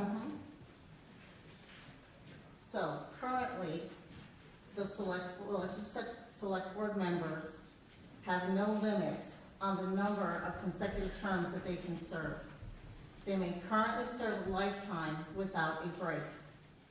By the enactment of a 3-year term, 9 years serving with a break in service of 1 3-year term, it will ensure greater integrity of the purpose of the select board, without bias or loyalties developed over longevity. It will ensure the opportunity for other potential candidates to have a fair chance at an open seat, insert fresh perspectives and ideas into town leadership, and will ensure continuity of the knowledge base with a 3-year term, 9 years total, allowed before a break in service. After 1 year, which is 3 years term, required break in service, any former select board member may run again. Select board members currently in office will be subject to the term limits and break in service requirements after the expiration of their current term, with the next election cycle becoming the first year of the 3-year term period. So for clarification, for the election for this year, for May of 2023, that individual may serve 3 consecutive terms, which will be 9 years total, if re-elected each term until May of 2032, and may not run for re-election for the May of 2032 and May of 2035 terms that required break in service. They may run for election again in May of 2035. For the next election next year of 2024, if current member is re-elected, they may serve 3 consecutive terms, 9 years total, if re-elected each term, until May of 2033, and may not run for election for the May of 2033 and May of 2036 term, the required break in service. They may run for election again in May. Can you please start to wrap this up? You've been going over 2 minutes. Okay. So this is the article that we would like to have a vote on this evening for term limitations for our select board going forward as of this year of 2023. Thank you very much. I want to open this up for comments and questions.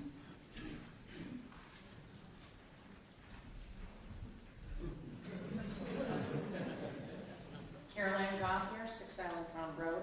I think it's a great idea. I think we need more diversity in our government. A lot of people feel as though there's no room for new people to be on any of the boards and commissions. I commend you, Anna.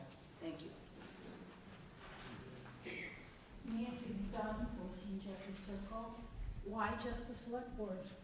Why are you targeting the select board? I think it should be all or nothing, as per the lady who was just speaking. Give everybody a chance to vote.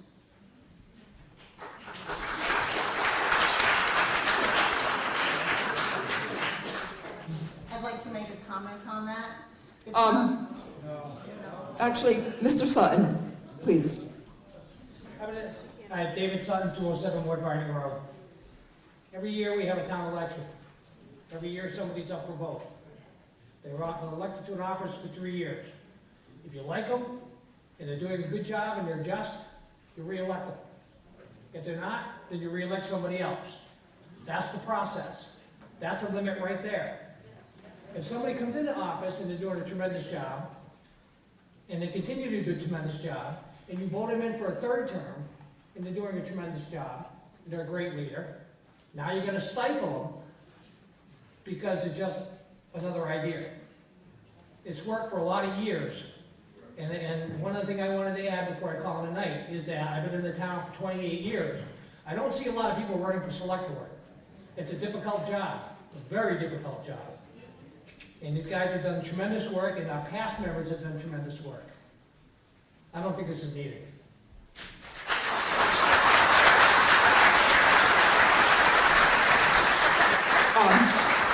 Okay.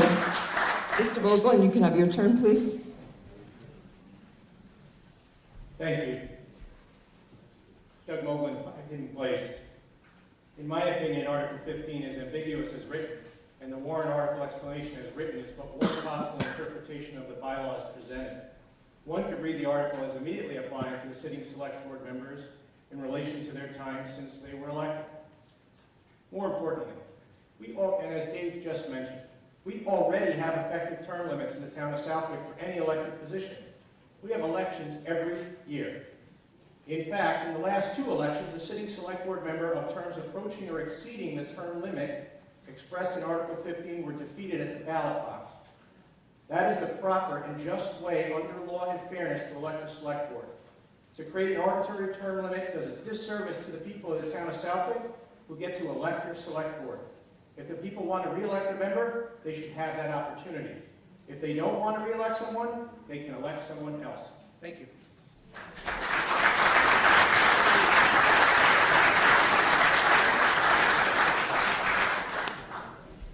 Hi, Beth Carnevale, at 62 Davis Road. I agree that we should have term limits. I know, and you guys have done a wonderful job, don't get me wrong, but we want change. And yes, we have a younger generation that are coming into this town, and we want to be able to have their perspective because we're not going to get here. We're getting older, and we're going to be here. So we need the younger generation to support the town and do change. I mean, you guys don't want to see everything the same. Change is good. I think people are afraid of change. But definitely, I mean, if the person is right to do the job, give them the opportunity. Who else is you to decide? You shouldn't judge a book by its cover. So what I'm saying is give the people a chance. Give them a chance to prove themselves, to prove it to you. You people are the voice. Speak up. Okay? Go ahead, sir. There's no pausing, please. Ray Panlolio, 32 Southview Drive. If you want change, all you have to do is vote. Come in and elect somebody and just vote. That's all you need to do is vote to have changes. No applause, please. You're the legislative body, and please act as such. Mr. Liss. Bill Liss, 80 Plus Anderson. I have a question for Michelle. So I'll ask you. Can you tell us the voter turnout for this election, please? Yes. Most recent election? Yes, Michelle.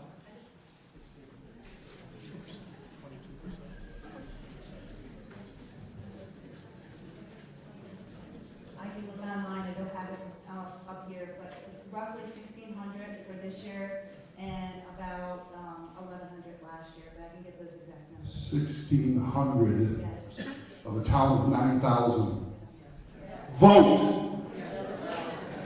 These last 2 years, I've seen a huge increase in voter turnout since before, for local.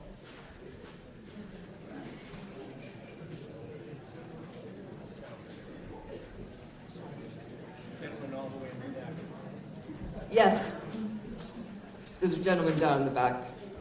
Just give us your name and address again, sir. Yeah, Chris Vanessa, Team Traveling. I know there's a lot of upset and tumult about a couple of things that went on in town, like with the Carvana and stuff like that. And different issues. And I think it brewed a lot of bad blood for people, but I mean, the way things are now, I know that this town tends to lean heavily conservative, which tends to be a good thing, but I also remember the day when, and Russ will remember, old Luke 50. He was a Democrat. He was a selectman, I don't know, over 20 years, I think at least. They named a park for him in our town hall. So the shoe isn't always on the same foot. Sometimes it might be the other side that has somebody that everybody likes, and they want to keep an office. I think the people that spoke up about how, you know, you have the opportunity to change the person sitting in that office every time we have an election rings true. And I think in a small town like this, if you have a guy that's really popular with all the people, and you want to keep staying on that horse, you should be able to ride it one more time if you want. Thank you. And go ahead, sir. Yeah, thank you again, reading those out. I commend the petition, and I commend everybody's voice on this. But I'd like to just point this out. How many times you've gone into the ballot, and there's only one candidate, same candidate, over and over and over. When you have, you know, competition, vote for it, absolutely. But I just point that out, okay, and commend everybody's support of it. Thank you. Is there anyone else who'd like to speak on this article?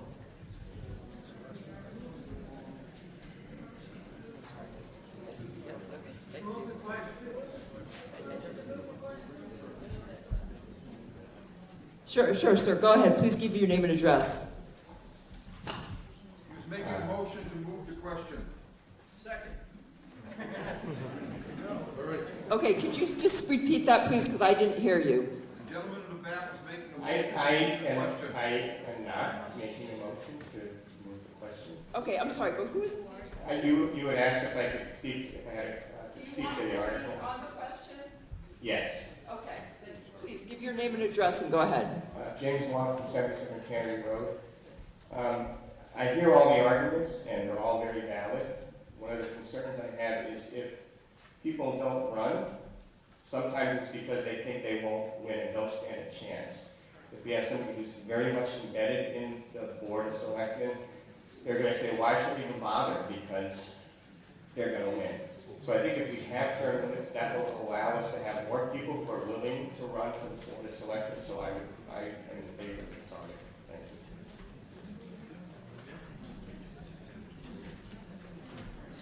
you. And the woman with the blue top? Could you take the microphone because I can't hear you? Thank you. Donna Colson, 215 Maiden Hills Road South. I just want to say, as a former educator, I think we need to educate our kids and our adults in the community about what a town government is and how they can make a difference.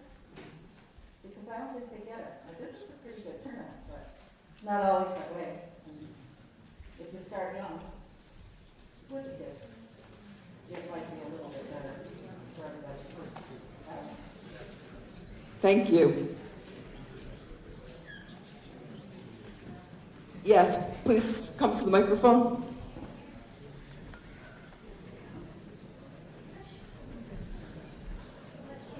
Madam Moderator, I move the question. Okay, all in favor that we take a vote on this, please say aye. Aye. Is there anybody opposed? Okay, so we're going to take a vote on this. I'm first going to ask for a voice count. All in favor of Article 15, please say yes. Aye. Aye. All opposed, please say no. No.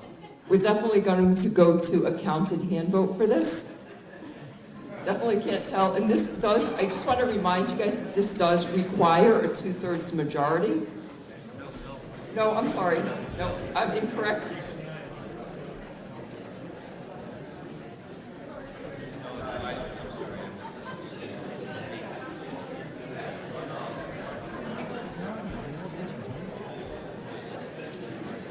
I'm sorry, there was an error made, and that is definitely just a majority. But if you are in favor, I want you to please stand up if possible and raise your red card. And just kind of stand up till we can verify that everyone's been counted, because I don't want anyone to be missed on this one.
Okay, can I have your attention, please? Now we are going to take the no votes. All opposed, please raise your blue cards.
I'm going to read the total.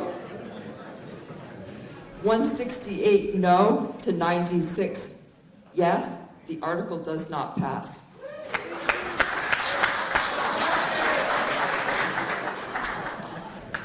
Can you guys please just kind of refrain from the applause? I know. I'm sorry. It's just... It might be disappointing for some people, so just kind of be a little respectful of that. Okay, we're moving on to Article 16, Citizen Petition for Conservation Commission. This is also a citizen petition that requires a majority vote. This was a little more complex. I'm going to ask for the citizen to present this article. Inga Hoteling, 45 Pine Road. Bert Hansen, 153 Moore Vining Road. I move that the town of Southwick will vote to amend the adoption of Mass General Law, Chapter 40, Section 8B, accepted at the annual town meeting, March 20, 1966, or 67, Article 37, to provide for the election of 3 members of the Conservation Commission and authorize the town of Southwick Select Board to take any other action relative thereof. Currently, the Conservation Commission consists of 7 members who are appointed by the Select Board. No members are currently elected by the residents of Southwick for this important commission. The Select Board can arbitrarily remove any or all of the 7 members without cause or reason. This has been done without regard to the members' length of service, knowledge, or the conversation regulations and requirements currently, work, product, projects in process, consultation with the chairperson, or the members' contributions to the commission of the town. By the enactment of electing 3 of the 7 members, it will ensure greater integrity of purpose of the Conservation Commission, continuity of knowledge and ongoing projects, and allows the residents to approve by election if the member shall serve or continue to serve in the best interest of the townspeople. I would like to propose a yes for this article. Is there a second? Second. Okay. Can we open this up to comments or questions, please? Yes, please. Okay, that's fine. Christian Bach, you can come to the microphone, and I'm going to have a girl bring you a microphone. You can speak right after Mr. Bach, please. Christian Bach, 10 Pine Knoll. I was a member of the Conservation Commission when I first moved to Southwick many years ago. That's a very great commission, and I think that Southwick as a community has done some amazing things for conservation, probably more conservation work than any other community that I've been associated with in my lifetime. And I know that there is a there is a vocal minority that is causing a great deal of angst in the community with trying to increase the amount of votes and having people on commissions and control. And the things that have worked well in this community are the volunteers and the people that have always put the effort into making things worthwhile here. My objection to this is, how much will it cost us to vote for Conservation Commission members?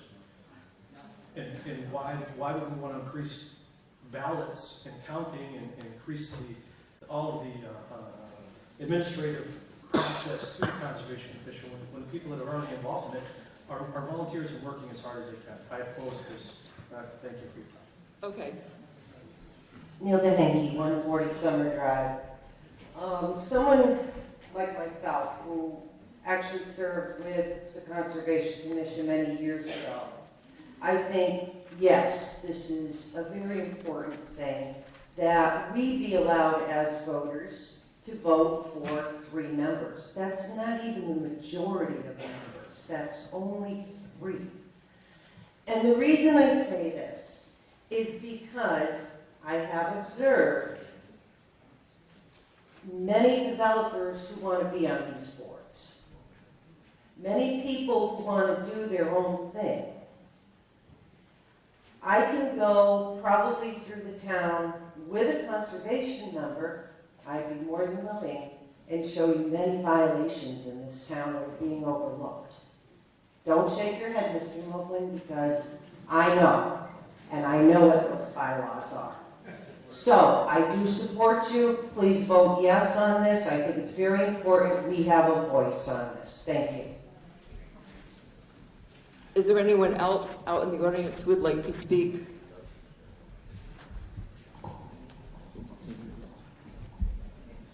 Marcus Phelps, 28 Eco Street, I have in the past twice served as an appointed member on the Conservation Commission. However, I do support this article because a couple years ago we did a similar change with the Community Preservation Committee, that we have some elected members of that committee. And I think it's worked quite well, and I would support this article.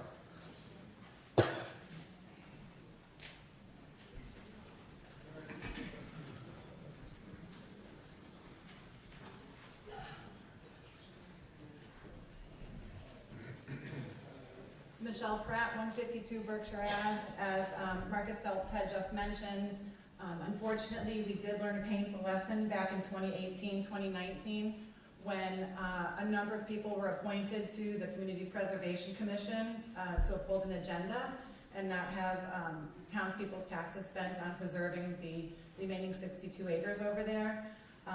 And that resulted ultimately in us needing to put forth a citizen's petition to ask you to bond out of your general budget to be able to fund the rest of that property, and that should not have happened.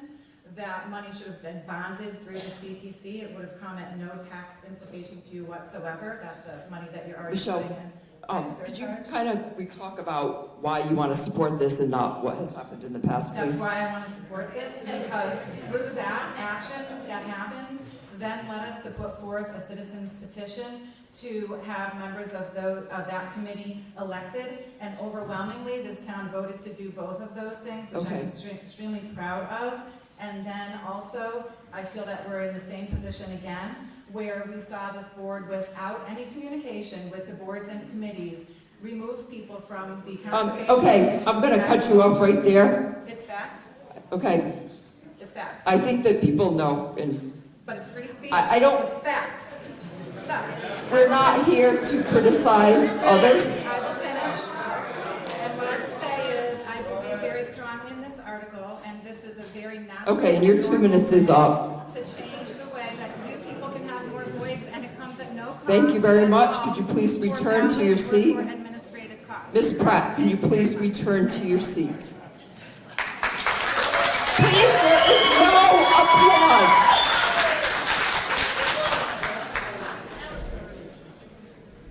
Take your turn. I got my. Doug Moblin, 5 Eden Place. Article 16 is not in compliance with Mass General Law, in my opinion. And unlike the vote taken to elect the CPC, Mass General Law, Chapter 40, Section 8C is the basis for the establishment of the Conservation Commission, and specifies that it should be not less than 3 or more than 7 members appointed by the Board of Selectmen or Select Board. Commissioners cannot be removed arbitrarily, as stated in the Warren explanation. Under Mass General Law, Chapter 40, Section 8C, it states that any member of a commission as appointed may, after a public hearing, if requested, be removed for cause by the appointing authority. That is far from arbitrary. There is also a huge difference between appointment and removal. And although some people have used that term interchangeably, there is no expectation of reappointment. And the Select Board protocols describe the process by which the Select Board undertakes the appointment process. The Select Board did make errors during previous appointments relating to the terms of appointment of 1 year versus 3 years. Those errors were corrected, and I publicly accepted responsibility for that error. This petition does not correct the wrong. It attempts to weaken the authority of the Select Board in a legal manner. The Conservation Commission is guided by Mass General Law and Southwood Town Code for wetland protection. They are also accountable under the Open Meeting Law and other statutes as well. Thank you for your consideration. Thank you. Is there anyone else? Yes. Diane Gale, 5 Point Grove Road. The select board protocols were admittedly not adhered to in the last 2 years.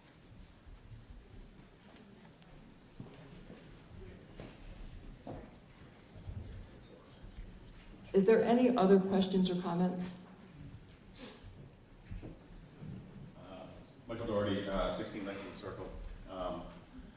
I just want to give, putting aside all the history and everything else like that, just from my perspective as the chair of the planning board, which is elected, all 5 positions are elected. The Conservation Commission, in my opinion, has grown in importance, and their role has grown grown significantly in my time in town. I do think theoretically this would be an appropriate thing to elect some members of it, given the size of the Conservation Commission and the role of the Conservation Commission in town. My sole issue, and perhaps town council could weigh in on this, is that, as Mr. Moblin just said, I don't think it's allowed under the general laws. It seems pretty clear that the process for putting members on a Conservation Commission is set forth in that statute. Mr. Doherty, you are correct. The statute under which the Conservation Commission is established, as referenced by Mr. Moblin, is Chapter 40, Section 8C. It does state within the statute that the commission shall consist of not less than 3, no more than 7 members, and further it says that in towns they shall be appointed by the selectmen.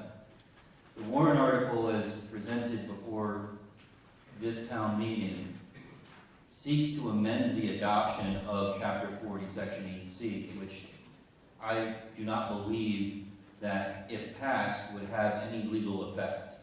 There may be other manners in which to accomplish this goal, and that those may be explored in the future. But I question myself whether or not this would get approved by the Attorney General based on the language and the manner in which this was presented.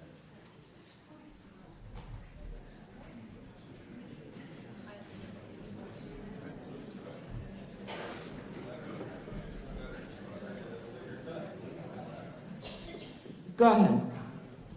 Diane Gale, 5 Point Grove. Questions to the moderator. If the vote is affirmative on this, it would pass and then be reviewed by the Attorney General, correct? Yes, all articles are referred to the Attorney General for approval, not just this one. Just to clarify, not all warrant articles are submitted to the Attorney General. This one, I believe, would be taken up by the Attorney General based on the way that it's written and in my opinion, the ambiguity and whether it would actually be, if passed, have any effect whatsoever. There are other manners in which this legislative body can petition in order to have a general law, or actually have a special law enacted for the town, which has been done in the past within this town. This petition, or this warrant article is written, I don't believe does that, but it's not something that I would want to make that ruling on and would rather have it go to the AG for their approval. Thank you. Just real quick, this is Roz Terry, 228 South Loomis. Attorney Cole, could you please explain the difference between shall and may? Because it is very important when looking at the law. Correct.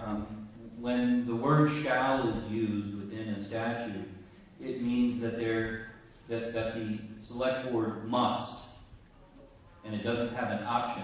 When it says shall, the select board shall appoint. When the town originally adopted this provision, it adopted it as it's written, because that's the only way that it can. So the select board doesn't have an option to allow for this to be elected, and nor does the town under the current statutory scheme.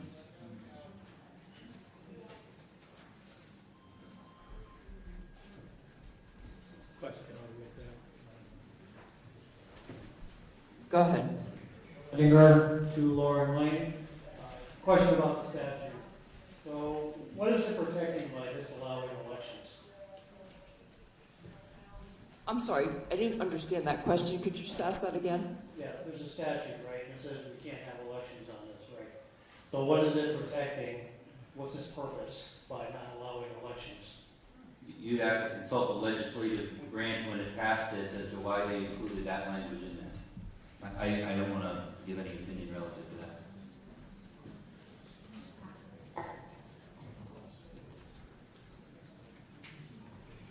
Hi, Chris Maskin, Berkshire Avenue, 117 Berkshire Avenue. It seems to me that this would be appearing tonight as an article on the warrant if there wasn't chance of it being considered by, you know, the Attorney General or the pertinent authority. You make it sound almost like it's a dead letter, even if we vote in the yay. And, I mean, obviously, we're all here tonight to vote on these articles, so I think you shouldn't say that, you know, even if we vote for it, it won't work. I mean, if it's reviewed, it's reviewed, and then it's denied at that level. Well, I think it should be given a chance. I mean, Well, just so you understand the process of citizens petition, under a separate statute, if a citizen wants a particular warrant article put on the annual town meeting and they follow the appropriate procedure, they can have it put on. I can't stop them from doing that. The select board can't stop them from doing that. Whether it's legal or not, I'm explaining to you that I question it. I'm allowing it to go forward so you can vote on it. I'm not ruling it out of order and summarily dismissing it. So whether it's ultimately going to be approved or not, I don't know the answer to that. I have my own opinion, and that's why I'm voicing it to this body, saying, I don't know if this is going to be passed if you guys approve it because of the way that it's written. So it may not have the legal effect that you ultimately want, but there may be another way to do it. So since the motion has been made and seconded, and that's the only thing we have on the floor right now, unless another motion is made, we will take a vote on it and go from there.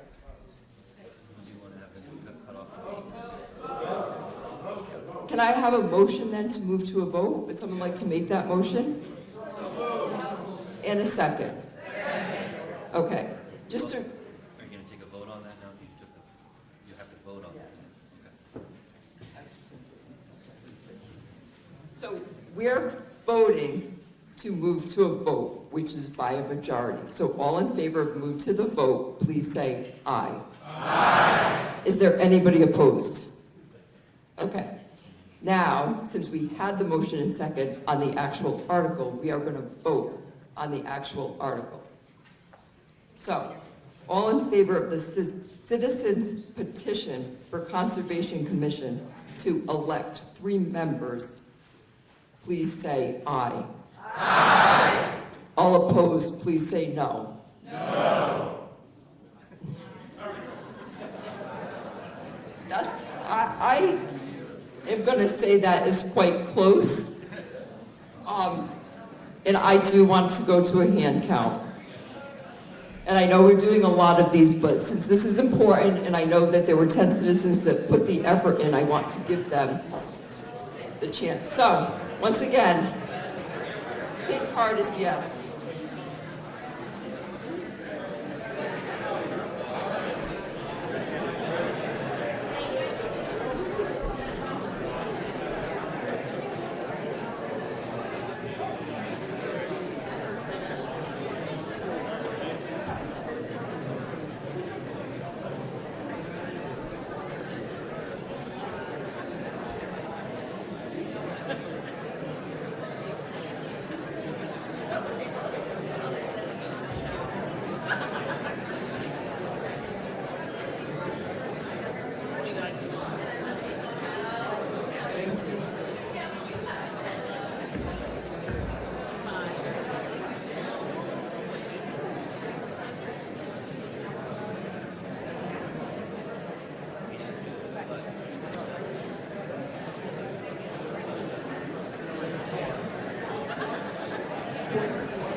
Okay, I'm going to ask before we announce this vote, that we refrain from the applause, because we still have about 20 more articles to get through. So, all opposed to Article 16, please stand and raise your blue card.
The numbers for that article passes 195 to 69. We're moving on to Article 17. Article 17, please. This is a majority vote, and this is requested by the Select Board. This is non-medical marijuana establishment general bylaw amendment, and I'd like a motion for this article as written on the warrant. Can I have a second? Can I have some comments from the Select Board on this, please?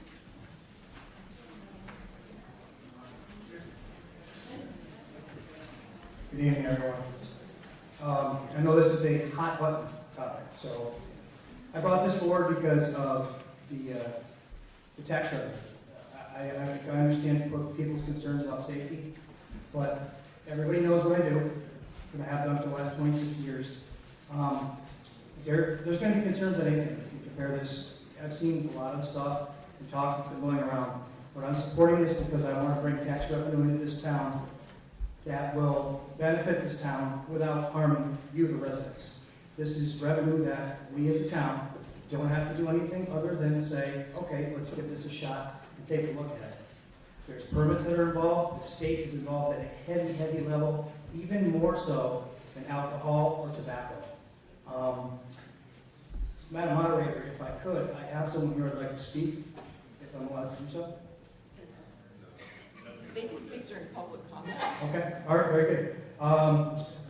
Someone here that, I do have someone here that is an expert, I wouldn't call him an expert, or would you be an expert? I don't know. Anyways, I want you folks to know that's why I'm here presenting this. There is more security in these places than you can possibly understand. You have to show your ID to get in. You have to show your ID to get out. There's your concerns. I'm listening to them. If you guys vote this down, you voted it down. I respect your opinions on this. I just understand why I'm doing this. I'm not necessarily a cannabis supporter, but I support the rights of the business, and I support the ability that the tax revenue that this can bring to us and help benefit the town that, as we heard, may have financial issues in different aspects. I'm not going to look at different boards or departments, but that's it. If anybody has any questions of me, that's great. Through the moderator, obviously. And that's it for me. Just to clarify, if there ever is somebody who wants to speak over the 2-minute limit, that's something that has to be pre-approved. So you're more than welcome to come up and speak, but just keep your comments to 2 minutes. Thank you, and give your name and address. Sure, thank you very much. James Jaron, 188 Brookshire Ave. Jason and I have worked on this, and why he refers to me is that to the mediator that I am a cannabis owner, and I live in town, so, you know, you hear a lot of rumors, but when you have somebody in town that like lives on the lake and say, oh my God, you know, so this is the story. I own Holyoke Cannabis, and we're a small store, and we approximately sell $10 million in cannabis. The store here in Westfield probably does double or triple the business. We give the city of Holyoke and the 20% that we collect for them, $2 million, plus $300,000 in the 3% tax that will be voted on the select. It's just a tremendous amount of money, and I think what Jason is proposing here, it's not if cannabis is safe. The residents of the state of Massachusetts have voted for cannabis.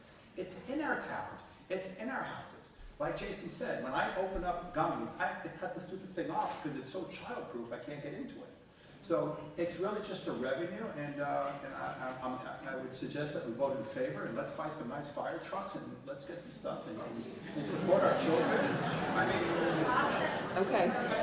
Let's let him finish, please, so we can hear him. Offset the budget, and again, we can say no, and they can drive right to our town to Westfield, and we can leave all the money there, we can leave it in Holyoke, we can leave it in Springfield, and we're smart guys. Come on. Thank you very Okay, much. let's let him finish, please. No, that's all I have. Thank you. Great, thank you very much. Thank you for giving me this opportunity. Christian Bach, 10 Pine Knoll, South of Massachusetts. Marijuana was projected to be $1 billion industry in Massachusetts for last year. And last year, tax surplus was $600 million for the state of Massachusetts, brought to you by $2 billion worth of marijuana sales in the state. This is a revenue generator for communities. We are an agricultural community. We're surrounded by farmland in this town. We could cover a $14 million budget with marijuana sales from this community. I'm for this, yes vote.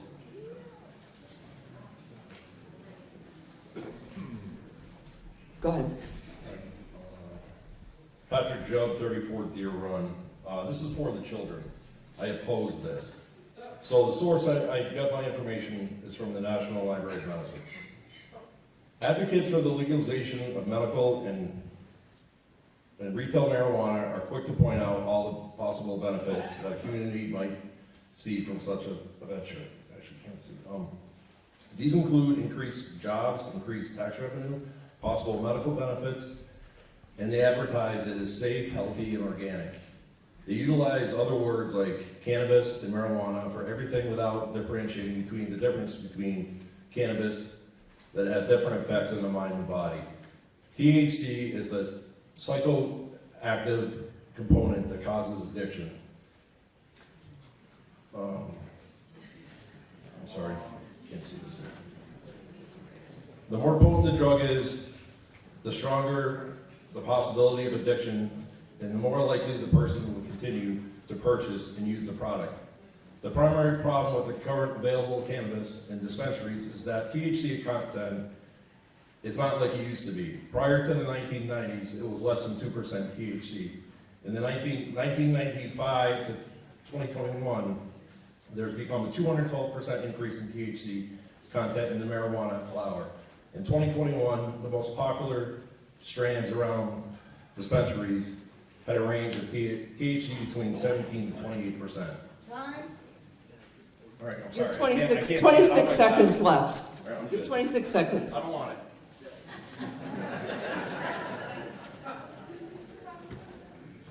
Go ahead. Diane Gale, 5 Point Grove Road. In marijuana retail locations, the product is tested and regulated. If it's grown in homes, it is not. If it's already grown in homes, children are already exposed to it. It also has medicinal purposes, and from my understanding from, perhaps Mr. Jaron can confirm this, a good number of the customers are over 55. And should we allow this in town, our seniors, our older folks will not have to go out of town for that medicinal purpose. So I would, and also. Okay, let's let her finish, please. If we're also going to have a cliff coming on the school budget, this would certainly contribute to our tax revenue.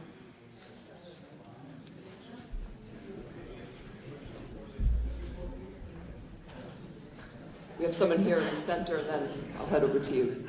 Hello, Ryan Keys, 180 Mort Vining. I was the citizen on the zoning board for the marijuana bylaw. It was a year-long process. It was a constant fight to get everything for the residents of town. It's very limiting on where they can put these things in town. There is very stringent laws on top of what is required from the state of Massachusetts. We've already gone through this process. This is now the third vote also on cannabis in town. So I would like to finally finish something since it's been about 4 years. Thank you. There's, like they said, jobs here. One dispensary can bring up to near 100 jobs for that one dispensary. It doesn't have to be on Main Street. We learned that. It could be in the back of the industrial park. People will come. It doesn't have to be brought out where kids could see it and bright signs and billboards. It can be in the back. People that know it's there is there. The revenues are great, the pay rate is great, and it'll bring people to our restaurants, it'll bring people into our community that are going to these places. So please vote yes on this. I appreciate it. Thank you. Okay. Go ahead. Amber Box, Pine Knoll. So I completely agree that children should not have marijuana. They should not have it. It's not good for them. It's not good for their brain development. However, there are so many people that are struggling and battling with cancer or other eating disorders that need to use it. There's medical usage where PTSD, people have trouble falling asleep. They use it for this. This is not a building that your child is going to go into. They won't be able to get in there. There is fully secured doors. Like they said, you show your IDs, you show them at 2 different places inside. Then you have to show it again to leave. This isn't something that has pot plants like all over the outside of the buildings and stuff. You've probably driven by a million and you don't even realize it half the time. Connecticut just passed legal marijuana. I believe they only gave, I want to say 25 licenses for stores. So guess what? Those people from Granby, Simsbury, anywhere that's right on our borderline isn't going to be able to, or they're going to go to Hartford, right? Because they're probably going to put one in Hartford. Whereas we could generate their business as well. So I completely agree with people going into Westfield and going to other places and traveling. I think that's it. That's it, but I support this. Okay. John Wally, 38 Foster Road. Could we move the question? Is there a second? Second. All in favor of moving the question, please say aye. Aye. Okay. Let's move on to the vote then. All in favor of Article 19? I'm sorry, what number are we on? I lost my, I'm sorry, there was so much I kind of lost. I turned my page too early. Article 17, all in favor, please say aye. Aye. All opposed, please say no. No. I think the ayes have that. Is there any objection before we move on?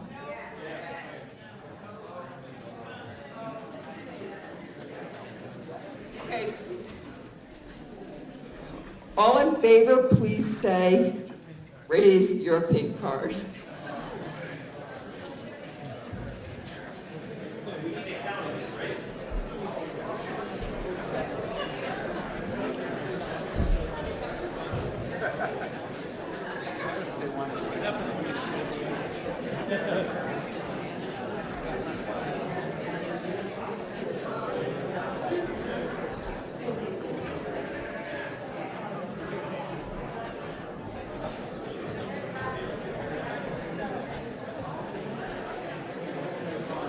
Can you guys just stand with your pink card to be counted? We're just taking pictures. I don't know we were counting.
Can I have your attention if you're voting no? Could you please hold your blue card and stand up, please?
The article passes 223 to 92.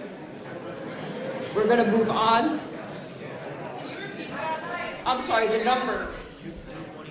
223 to 92. So the article passes. Okay, let's move on. Okay, Community Preservation Annual Budget. Article 18.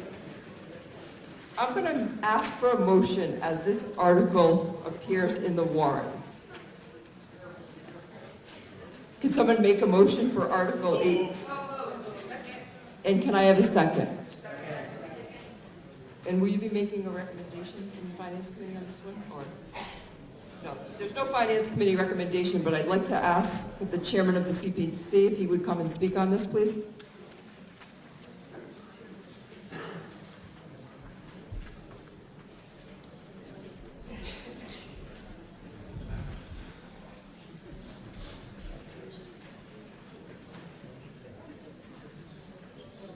Hi, Chris Pratt, 152 Berkshire Ave, Chair of the Community Preservation Committee. Every year we have to appropriate our funds through our 3% surcharge for the Community Preservation Act that we've adopted in town. This is state mandated that we go through this process each year and approve this. We appropriate through that state funding. We get a certain percent of match that comes from the revenue collected by the Registry of Deeds, which varies year to year, and our 3% surcharge on our taxes. Through this, we're mandated also to give 10% to 3 different parts of our act, our open space, historical, and housing. So you'll see that in a little bit. That those are given our 10%. We could appropriate more to each of those, but it needs to be at least 10% to each. And we also voted to give 5% to administrative funds for staff and other operational expenses. So that's what this is all about. Any questions? Is there anyone have any questions about the budget for the CPC? Pretty much just housekeeping. Behind you. Go ahead. Joe Didi, 258 Feeding Hills Road. Could you tell me how much is in each account, sir? I believe that is in one of the warrant articles that tells us how much we're appropriating for each of those funds. I don't have the figures on the top of my head. We did request from the accounting office. We did not receive the numbers. Do we have the numbers? I have them if you'd like to know. Sure, go ahead. Well, I think it's good business so everyone here knows what we're voting on tonight, numbers-wise, that's all. I was hoping we had it, we pulled up an okay place. No, we requested them a couple months ago, but we did not receive them. I guess we did finally receive them, but I didn't receive them yet. Understood. I've emailed you a few times, same thing, I didn't get anything back.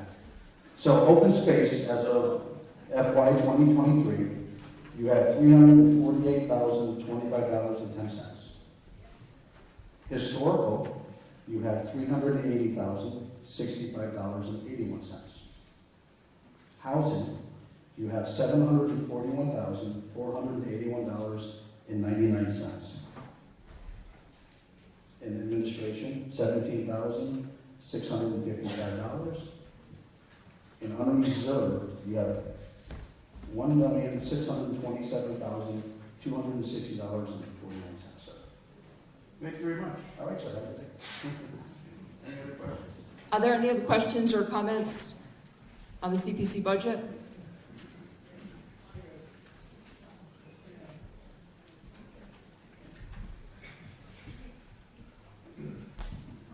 Jim Johnson, 7 $100 circle.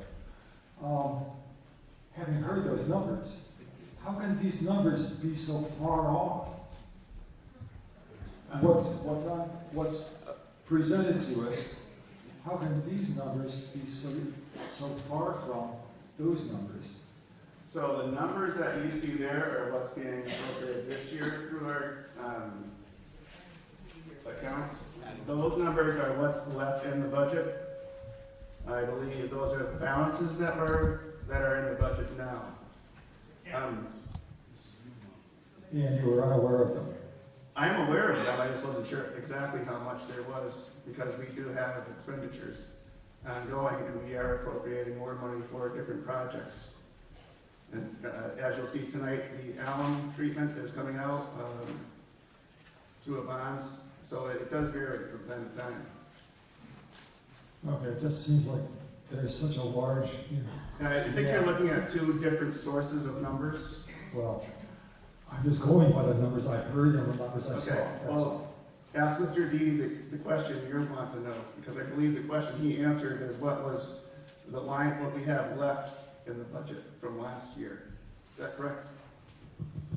Yes, that's the balances in the account. Like Mr. Pratt said, these are new numbers in front of me tonight. So when we vote on articles, like there's several articles, I just letting folks know there is money in those accounts. That's what it's about. Right. Though that's the new revenue raise that would be going into those other accounts on top of what Mr. Dede gave you. Okay, thank you. Are there any other questions or comments? All in favor of Article 18, please say aye. Aye. Anyone opposed, please say no. The article passes unanimously. Article 19 is the Community Preservation Administrating or Office and Operating Expenses. Can I have a motion for the article as it is written in the warrant? Can I have a second? Did you want to add anything to this part, Mr. Pratt? It's you think okay. I just wanted to double check with you. Are there any questions or comments? All in favor of Article 19, please say aye. Aye. Is there anyone opposed? The article passes unanimously. Article 20 is also a request by the CPC. Excuse me, that's not updating anymore. Oh, I'm sorry. My IT went to break. There we go. Thank you. Article 20 is a majority. It's also a request by the CPC. It's the alum treatment debt service. Can I have a motion for Article 20 as it appears in the warrant? So moved. May I have a second? Does anyone want to make a comment on this? On what the alum treatment is? Does anyone have any questions or comment on this? All in favor of Article 20, please say aye. Aye. All opposed, please say no. The article passes unanimously. Article 21 is a restoration of bronze memorial plaques. It's also requested by the CPC, and it requires a majority. I'm just going to ask for any questions or comments on this. Oh, I'm sorry. Can I have a motion for this? In a second.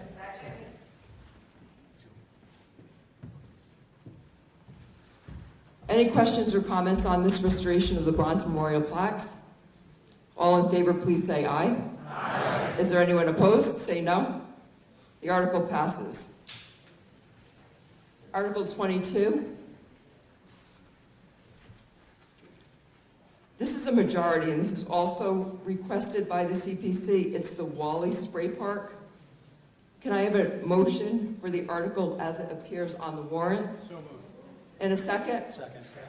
Is there anyone here to speak on this? The spray park?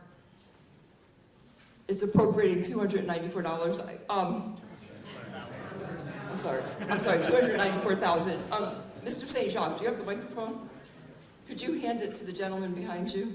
Thank you.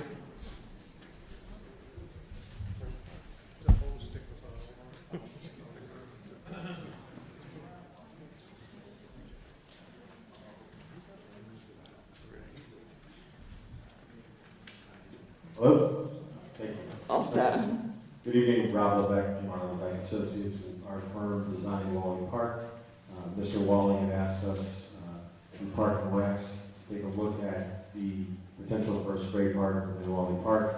We're looking to locate this directly adjacent to the volleyball fields, as well as kind of between the volleyball fields and the parking lot. That said, the spray park was conceptually designed by a company called Site Specifics. Site Specifics provided us with estimates for the equipment as well as estimates for install. We provided a contingency, and there was also funds, I believe, set aside for certain permitting aspects of the spray park itself. You have to answer any questions to the moderator. Thank you. Other comments and questions on this article, please? Yes. Marcus Phelps, 28 Depot Street. 2 questions. What will be the annual maintenance cost for this spray park? Do you have the answer for that? I do not have the answer for that. That would depend on whether it's maintained internally through Park and Rec or another town department, or whether somebody comes in and maintains it for the town. And I don't believe I've had those discussions with any of the committees. Do we have a ballpark figure? 2,000 a year, 5,000 a year? Less than 2,000 a year, assuming no replacement equipment is required. Second question, I guess it'd be to the Community Preservation Committee Chair. Who submitted the application for this project? Do you have an answer for that, Mr. Pratt?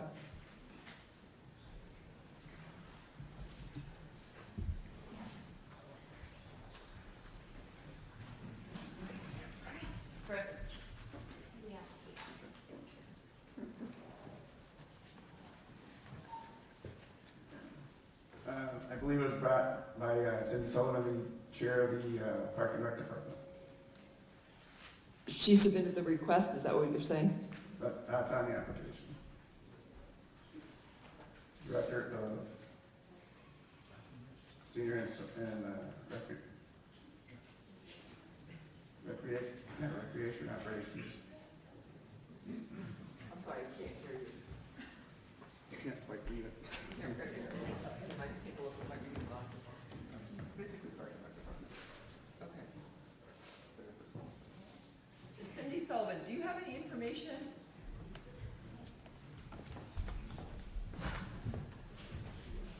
Yes, so I submitted the application on behalf of the Park and Rec Commission. Okay. Is there another question? I think that answered Mr. Phelps' question. Go ahead, I'll go with you next. I'm Deb Patron, 11 Patriots Way. I have a real concern putting a spray park at Wally Park with the town of Southwick putting water restrictions on its citizens year after year after year. And not only that, but fining people who choose to use water to water their lawns, and or threatening to fine them for watering their lawns. I think this is the wrong time and the wrong thing to put in this town. We already support a town beach. We do not need a spray park.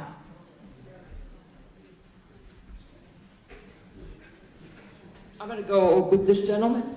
Move over to you. I think the gentleman prior had a very good point. Is this the initial cost? What are the reoccurring costs? What are the water costs? And what happens to the wastewater and all that? Just go into a storm drain, I would assume. So it's hard to make an educated decision on something that you don't know all the variables to. Okay. I'm going to ask Mr. Levesky. Please pronounce your name correctly for me. Rob Levesky. Okay. So we did look at a number of those items. I will defer, if it's okay, procedurally to Mr. Brown regarding some of the water usage, because that's really his department. That said, we have looked at how we'll handle the water from the spray park. The water from the spray park is permitted to be sent back into the ground and recharged in the aquifer through what's called an underground injection control permit through Mass DEP. It's fairly straightforward. It's not regulated under Title V. It's something that basically can recharge the water in the ground. But if it's okay with you, I'd like to defer questions regarding water usage and some of the allocation of the water to Mr. Brown. Do you want to take this, Mr. Brown?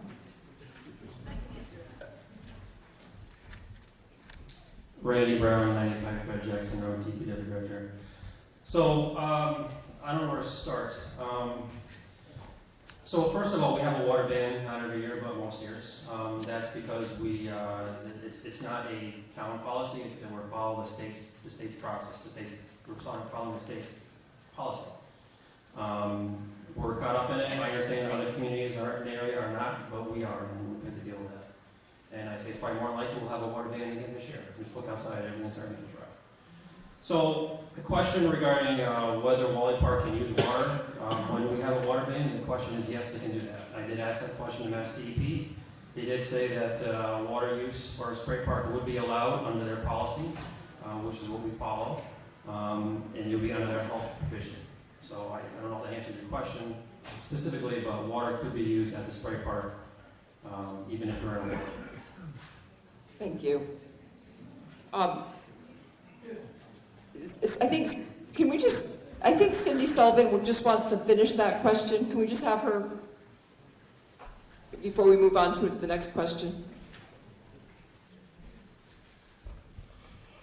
So I want to answer the question about the water usage.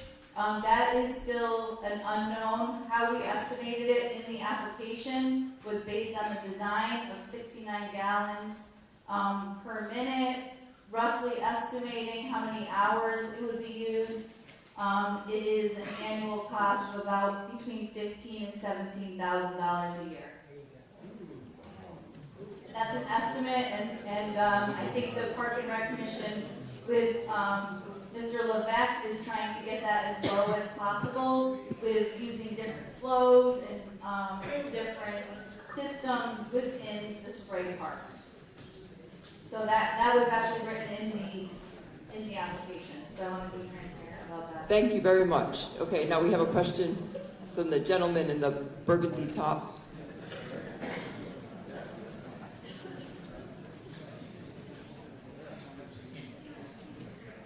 Yeah, hi, Chris Nelson. My other question is, I noticed that it says $294,000 for community preservation, open space, recreational fund, paid for all the costs. Wally Park's been there for a long time. How is that preserving more open space if that's where the fund is being drawn from? And I mean, that kind of water usage too. I kind of agree somewhat with that lady's response in that, you know, I've heard that we sell our water to other towns or something like that, and yet, you know, we're using water for a spray park like that. You know, I mean, some people put a lot of money into their lawns and such. Exactly. Do you have a specific question I can direct to somebody, or you just come? Yeah. Okay. I guess it's directed to the conservation The CPC Director, Mr. Pratt? Yeah, the 294,000, how is this, going towards preserving open space?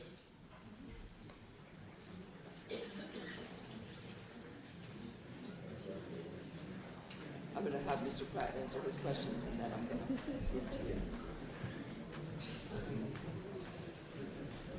Under the article, it can go to open space or recreation. This would be the recreation part. Thank you.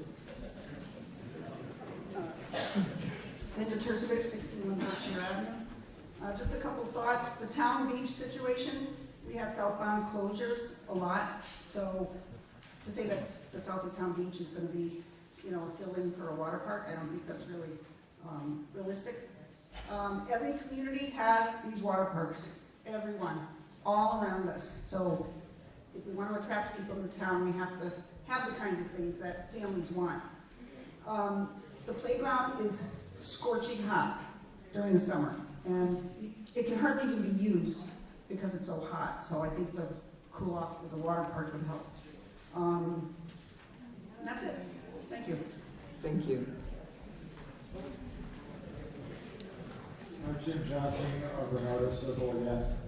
I think there seem to be a ton of question marks like this. There's more unanswered questions than there are answers.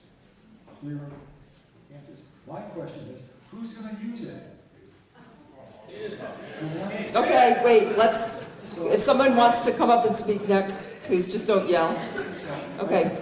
I do not understand the need for it. Okay.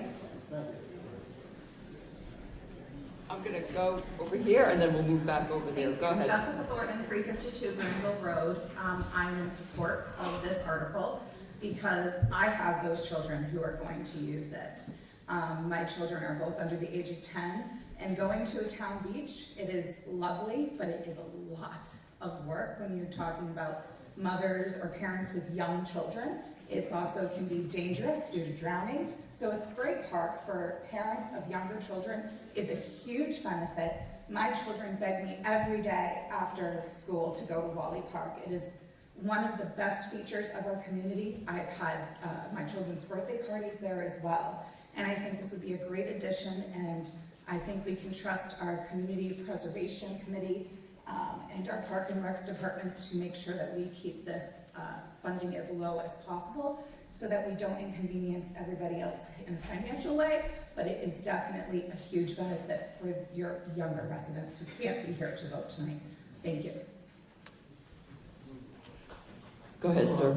Harold Heath, 20, I'm sorry, I know the address, 16 Winfield Circle. And I'm the grandparent of a 2-year-old and a 5-year-old, and I'm going to use it. As a matter of fact, I'm going to get wet too. So oftentimes in the past, the town beach has had issues finding lifeguards. And as a result, the town beach has been closed very often. It's also been closed because of goose detritus, which means that the Board of Health says you can't use it. A spray park cleans itself. It's designed to clean itself. It's a very healthy thing for young children and senior citizens to use. Thank you. Go ahead. Pat Only on 11 White Street. I just had a question. I don't know anything about spray parks. Does it have a lifeguard? Is it? I just don't know, so tell me, please. Cindy, do you want to just answer that? Is there a lifeguard at the spray park? No. Thank you. We don't have any trouble with lifeguards, by the way. Thank you.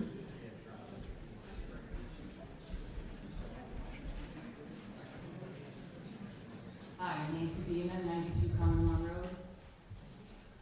Huge expense, $294,000. Estimated, what is it? $17,000. It's going to use 69 gallons of water per minute. A shower is 2.1 gallons per minute average. This is too much. Water rationing, last 3 years, again this year. No.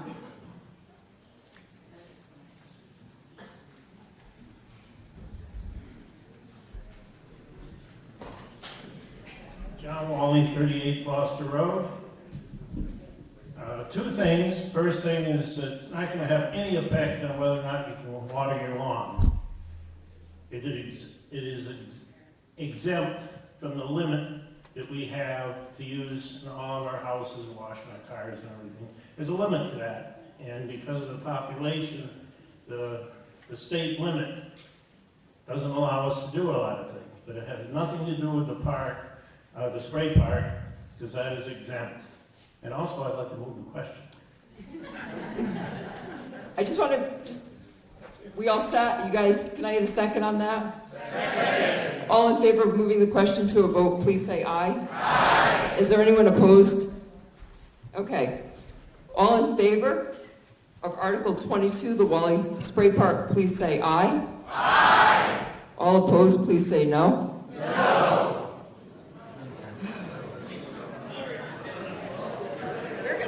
We're going to go to a hand count. And you guys know how to do this.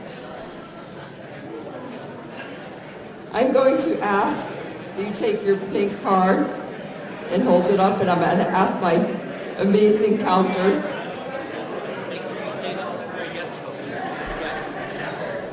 Just to confirm, this is for a yes vote. Pink is for yes.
Okay, can I have your attention, please? We're going to ask the no votes to please stand with your blue cards.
Article 22 passes 113 to 96. Okay, let's move on, please. Article 23 is the Morehouse repair. This is also requested by the CPC, and it requires a majority vote. Can I have a motion for Article 23 as it appears on the warrant? Can I have a second?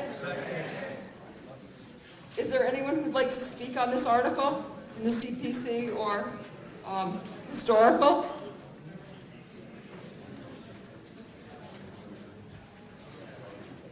Lee Hammer, 48 South Long Yard Road.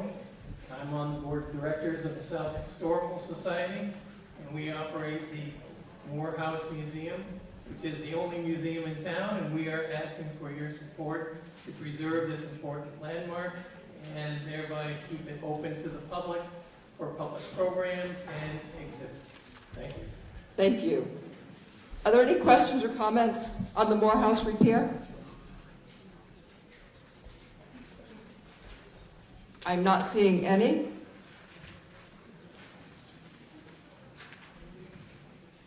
All in favor of Article 23, please say aye. Aye.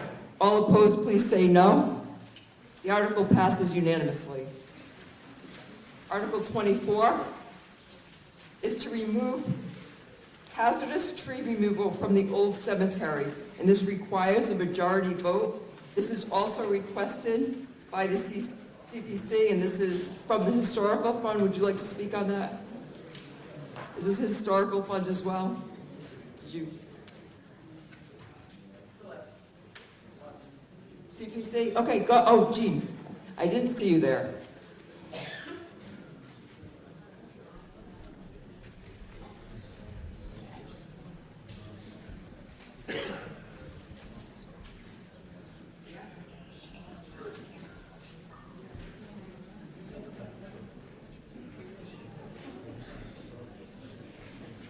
Good evening. June Thoreau, 20 Bugby Road.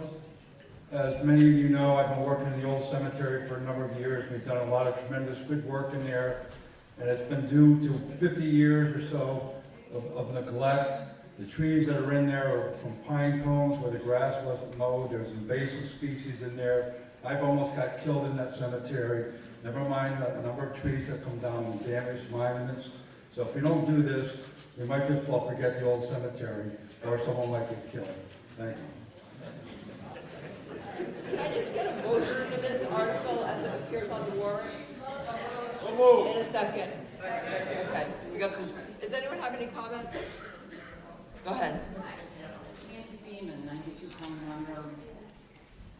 $105,000 for 44 trees. Can you tell me why it's going to cost an average of $2,386 per tree when Arbor Works from the east side of the state says that an average tree taking down is from $400 to $1,700 over an average of $1,000 per tree? Why is it so expensive? Does anyone want to answer that, Gene? For example, 2 months ago, we had to bring in a crane for one tree that cost almost $10,000. There's hills, you can't get to them, you need a large crane, that's why. Thank you. Any other questions or comments? Yes.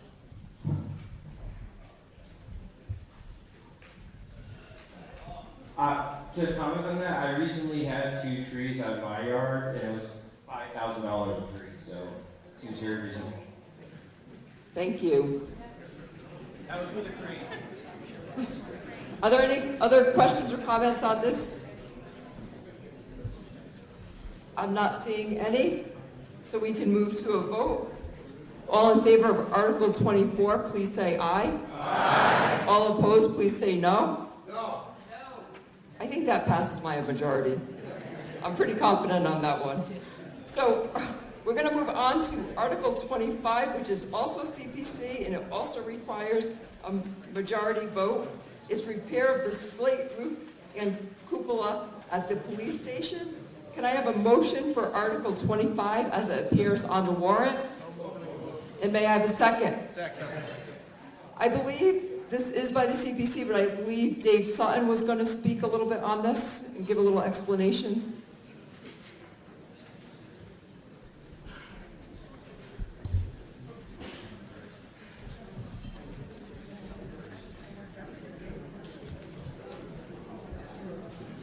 David Sutton, 207 Ward Vining Road. We're looking to do some repair work on the police station, which is a very old building in town, built in the late 40s, 1940s. It's held the town hall, it's held the fire department, it's held the police department. Up in the cupola area is the school from one of the original schoolhouses in town. It has a lot of historical value there, it's in some serious disrepair. The point where I'm wondering if it's going to stay up there in the next big gust of wind we get coming around. And we're looking to get it repaired up, get the slate replaced, put back in, seal, and then the cooler itself rebuilt, and whatever else we can do, and hopefully we can sneak a rope in, we can ring a bell. Maybe not. Do we have any questions or comments on Article 25? Seeing none, all in favor of Article 25, please say aye. Aye. Is there anyone opposed? Please say no. The article passes unanimously. Article 26 is the flooring replacement in the Southwick Housing Authority on Depot Street. This is requested by the CPC again. It requires a majority. I believe there's someone who is on the Housing Authority that's going to come speak on this. Can I have a motion for the warrant as it appears? The article as it appears on the warrant. Thank you. In a second. Second. Okay. Please state your name and address. Project for Country Club Drive. I'm the board director of the Southwick Housing. We're looking for $45,000 for the hallways at 12 Depot Court. They've been there since 1970, and we want to replace them with a plank board. And that's about it. So there were big tiles in there before, and they're really, really bad. So they've been in there a long time, so we want to replace them all. So it's more safer for all the residents in the buildings too, at Depot Court. Thank you. Thank you. Are there any questions or comments about this article? Seeing none, all in favor of Article 26, please say aye. Aye. All opposed, please say no. The article passes. Now we're moving on to Article 27. We have finished with the CPC articles. This is Article 27 requires a majority. It is requested by the Select Board, and it's a municipal aggregation of electric load. And I'm going to ask the Select Board to make some recommendations and some comments on this. Motion. Can I have a motion for this? So moved. And a second? Second. Select Board comments, please.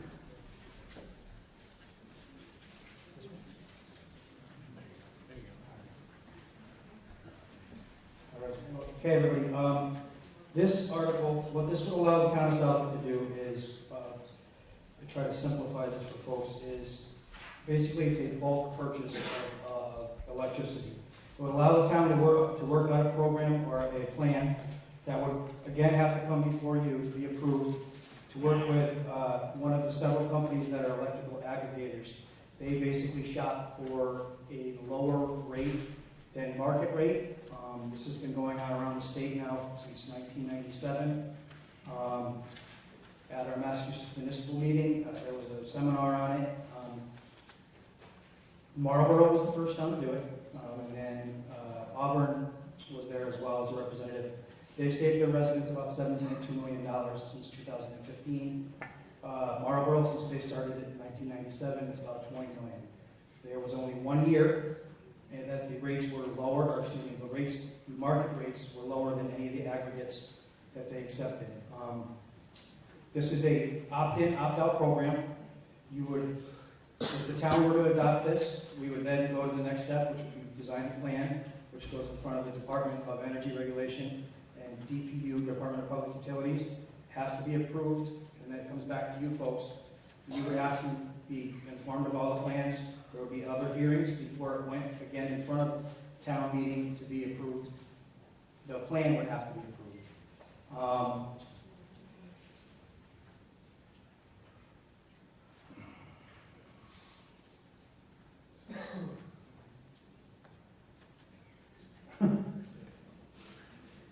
So basically what you're looking to do is get your permission to look into getting the best rates possible for you here in the town. Several other towns around us have done it. Agawam is now in the process of doing it.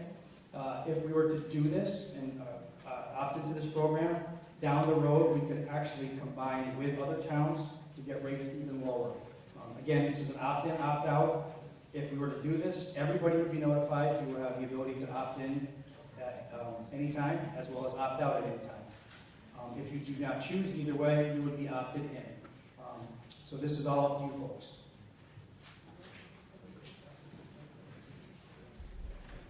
Questions or comments on this article? Sure, Mr. Didi has a question.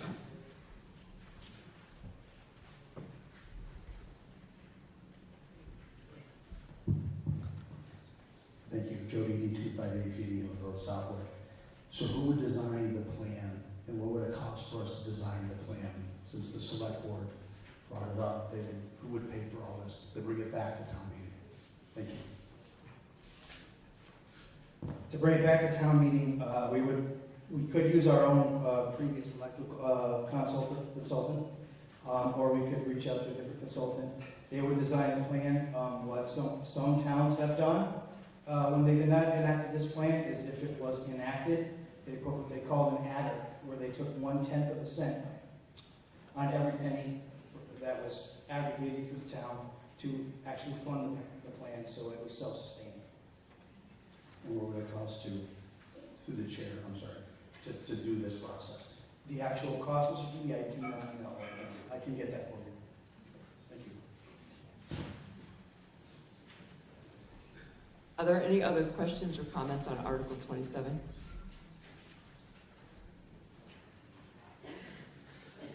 We're going to move to a vote. All in favor of Article 27, please say aye. Aye. All opposed, please say no. That passes by a majority. We're moving on to Article 28, which is requested by the Select Board and the DPW. It requires a majority vote. This is an intermunicipal agreement with the City of Westfield for wastewater. Can I have a motion for the article as it appears on the warrant? So moved. And a second? Second. I'm going to ask someone on the Select Board or the DPW to speak on this. Simply, our agreement with the City of Westfield to treat our wastewater is going to expire. This motion authorizes the Select Board to negotiate and enter into a new agreement with the City of Westfield to treat our wastewater. Are there any questions or comments regarding this article? Yes, sir.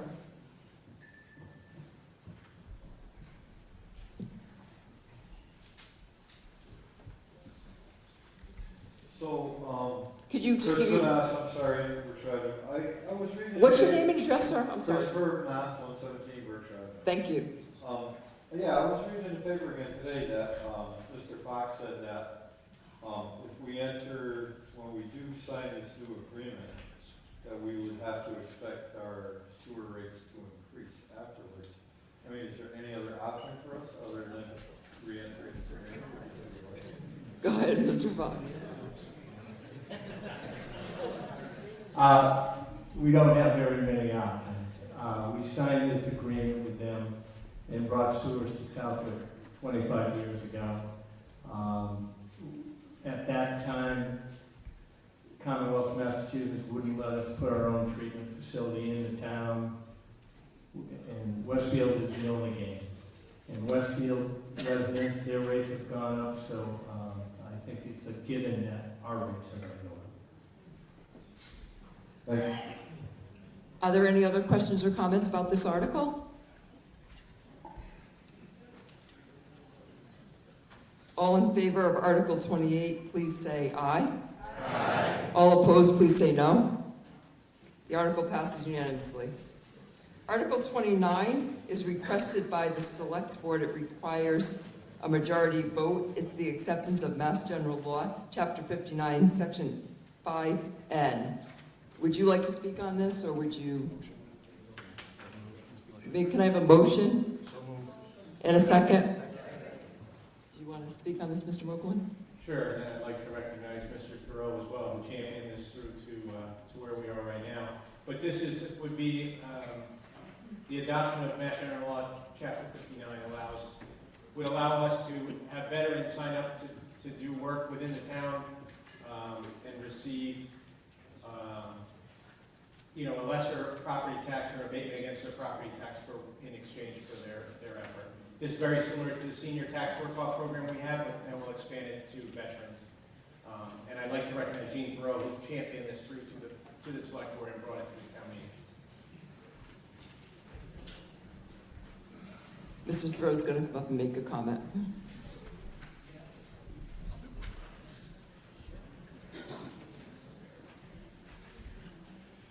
Gene Thoreau, 20 Bugby Road. Town of Ludlow implemented this over 2 years ago, and I helped them. I served as a technical advisor and worked with them, and they've done a lot of work in their old cemeteries. The town of Agawam is looking to implement it. The city of Westfield has implemented it, and I've been working with veterans in Westfield and doing really tremendous work in restoring and repairing old gravestones that would cost probably some of them $5,000–6,000 to repair at little cost. And the veterans can work up to 100 hours to get an abatement of $1,500. Westfield, there's 7 of them that are actively working, and it's in addition and separate from the senior citizens work-off program. And the other thing is that there's no threshold of maximum income, so any veteran can work. In fact, I have a retired fighter pilot that's working with me in Westfield and doing a superior job, and after 3 weeks, they're fully independent and they don't need me there. I fully endorse this program. Thank you. Thank you. Are there any questions or comments regarding Article 29? Seeing none, all in favor of Article 29, please say aye. Aye. All opposed, please say no. The article passes unanimously. Article 30 is a zoning bylaw amendment on parking and access. It requires a 2/3 majority, and this is requested by the planning board. Can I have a motion for Article 30? And a second. Second. Can I have the recommendation and some comments on this article from the chairman of the select board, please? Planning board, I'm sorry. You wanted to do it because I was looking at you and I knew what I was meant to say. Mike Doherty, 16 Lexington Circle, Chair of the Planning Board. I'll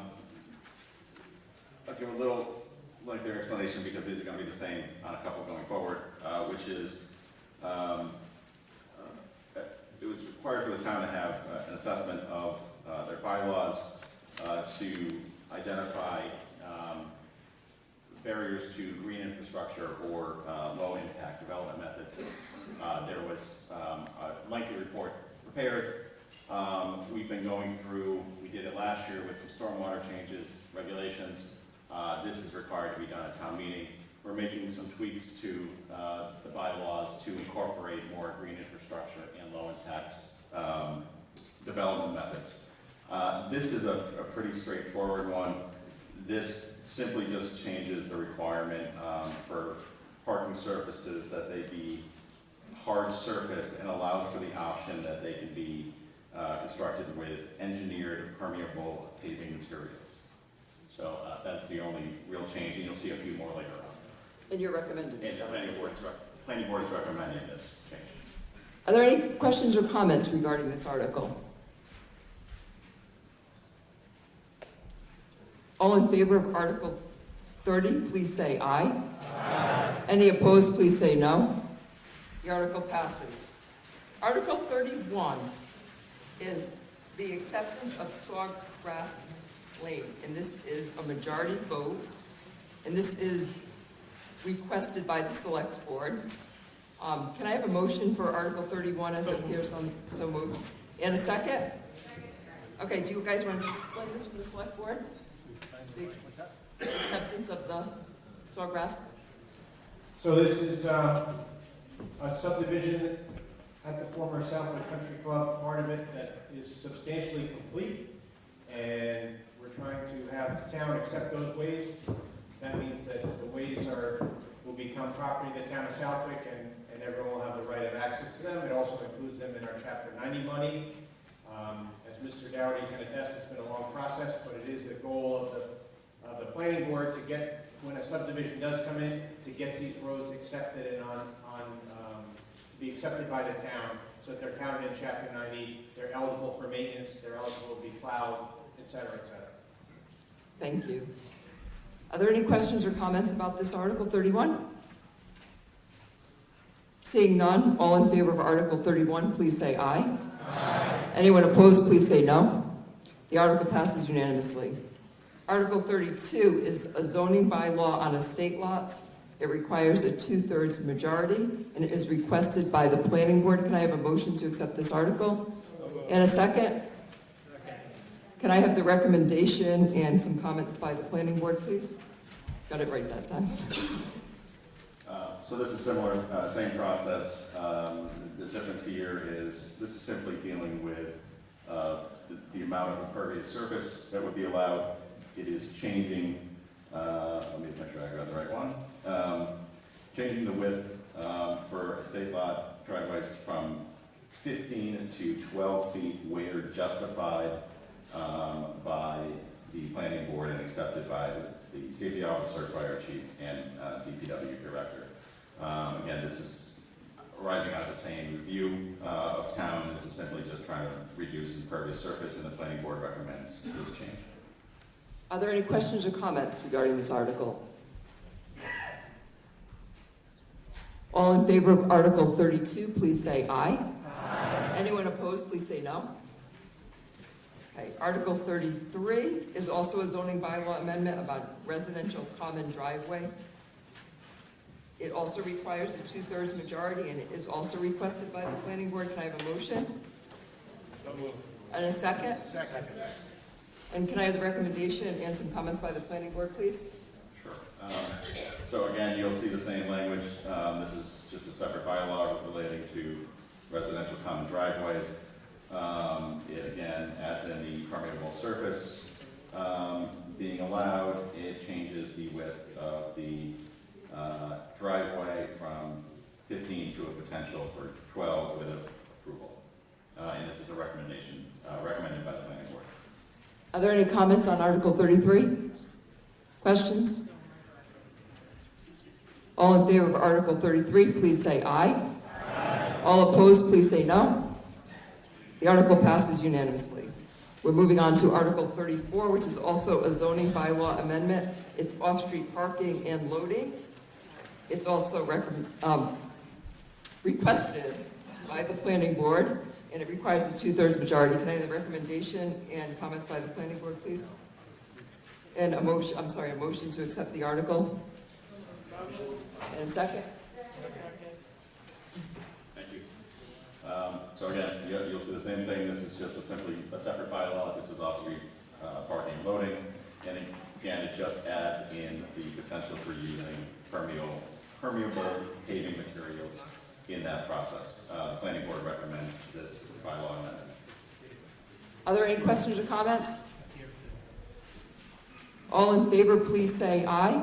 Aye. All opposed, please say no. The article passes unanimously.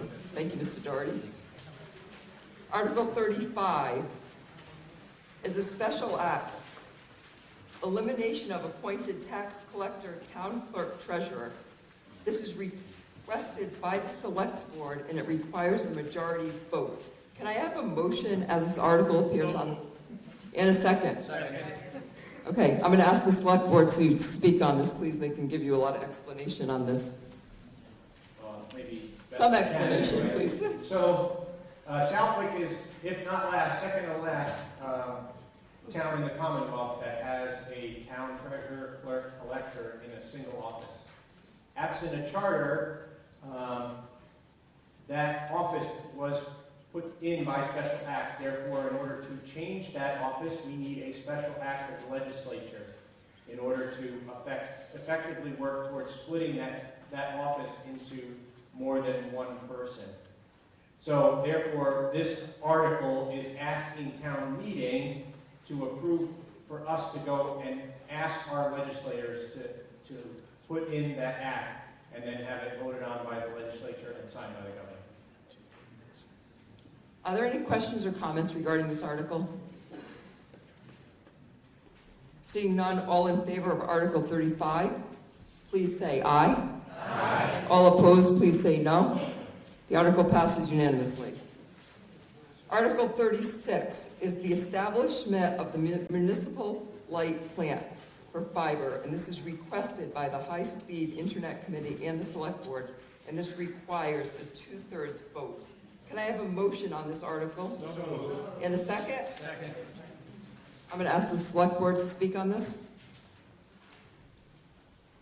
Good evening. Well, if we keep going, it'll be good morning. So Article 36 36 is the second of two votes required to allow the town to form a municipal light plan. If you recall, for those that were there, back in November, we had a 2-article special, world record 7 minute. We're going in the opposite direction tonight, but that article was resoundingly approved. By the statute to form an MLP, you need to have 2 votes at successive town meetings in different years, I believe, which we've now achieved if we vote in the affirmative tonight.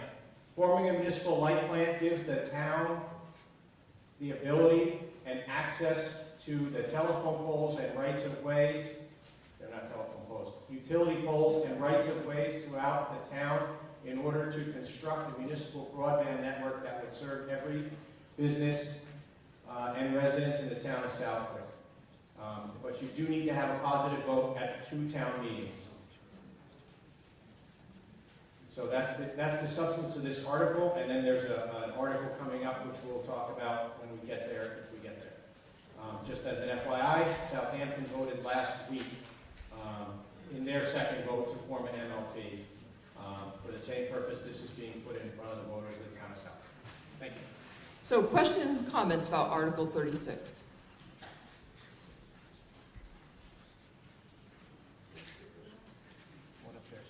All in favor? Oh, wait, I'm sorry. Where is there a hand up and I'm not seeing it? Oh, yes, go ahead. Can we pass the microphone again to the gentleman?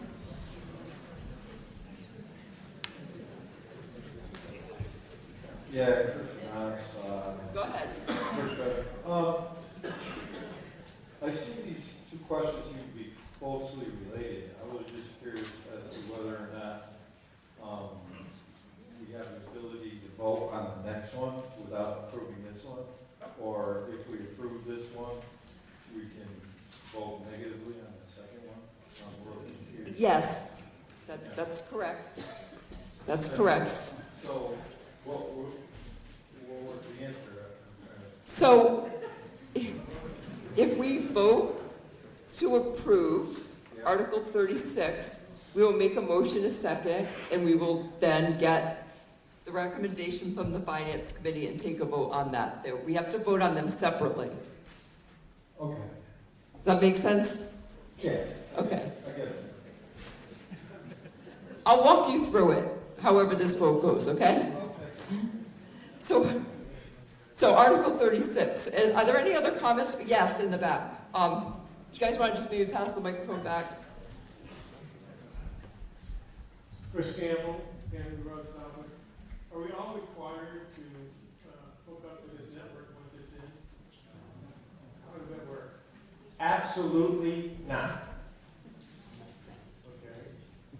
So what's the cost? I'll defer to the moderator how much discretion she wants me to go into to talk about the municipal fiber network. What do you propose Do the a cost quick of the little- whole network in would be?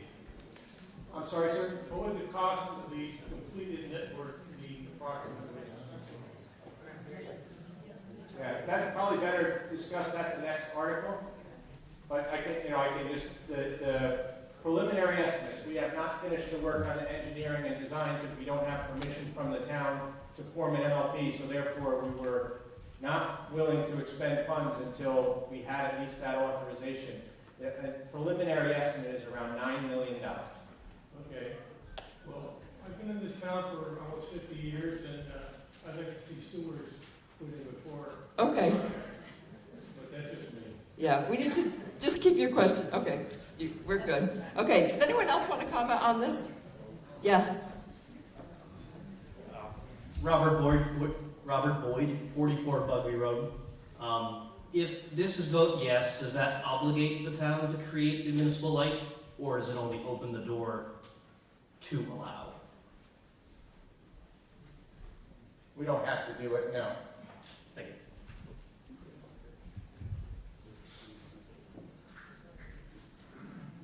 Yes.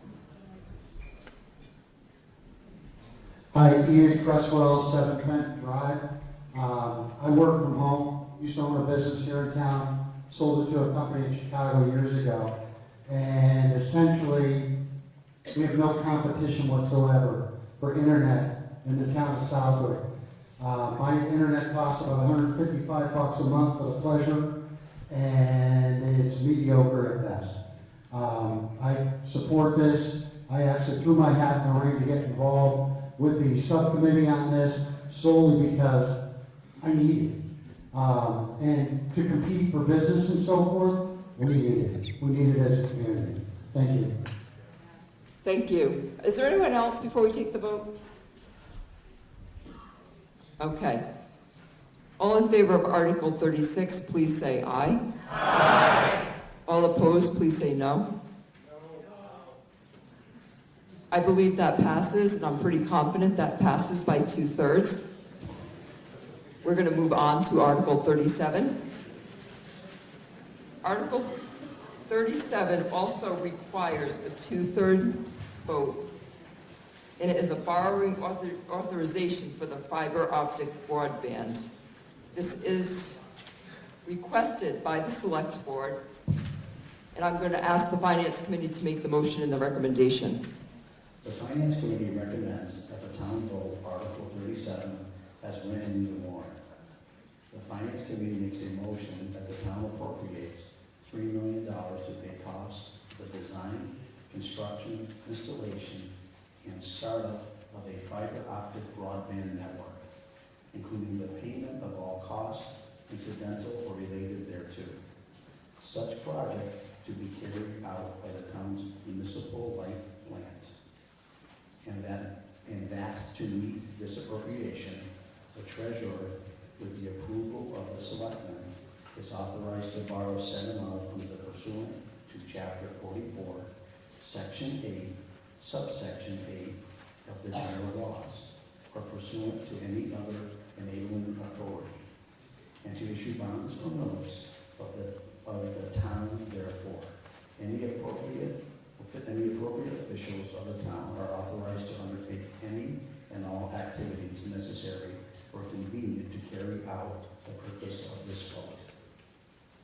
Can I have a second? Second. Would you like to speak on this, Mr. Moblin? Sure. So just a couple quick points, because it is growing late, but I'll be glad to take any questions. First is, this is a bonding authorization being put in front of town meeting in the interest of time. There would be no need to withdraw or borrow against this authorization until such a time as a design is complete, a vendor selected, and the board and the select board votes to authorize the expense for borrowing under this note. No decision has been made on a provider for the municipal broadband network. A contract will need to be negotiated after interviewing and vetting potential suppliers. It's been written and talked about that Whip City Fiber being a foregone conclusion. That couldn't be further from the case.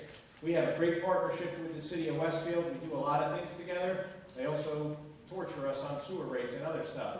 We will certainly have conversations with other suppliers and potential bidders to make sure that we get the best deal for the residents and businesses of the town of Southwick. And as I mentioned, the select board has to vote to authorize the issuance of any and all bonds.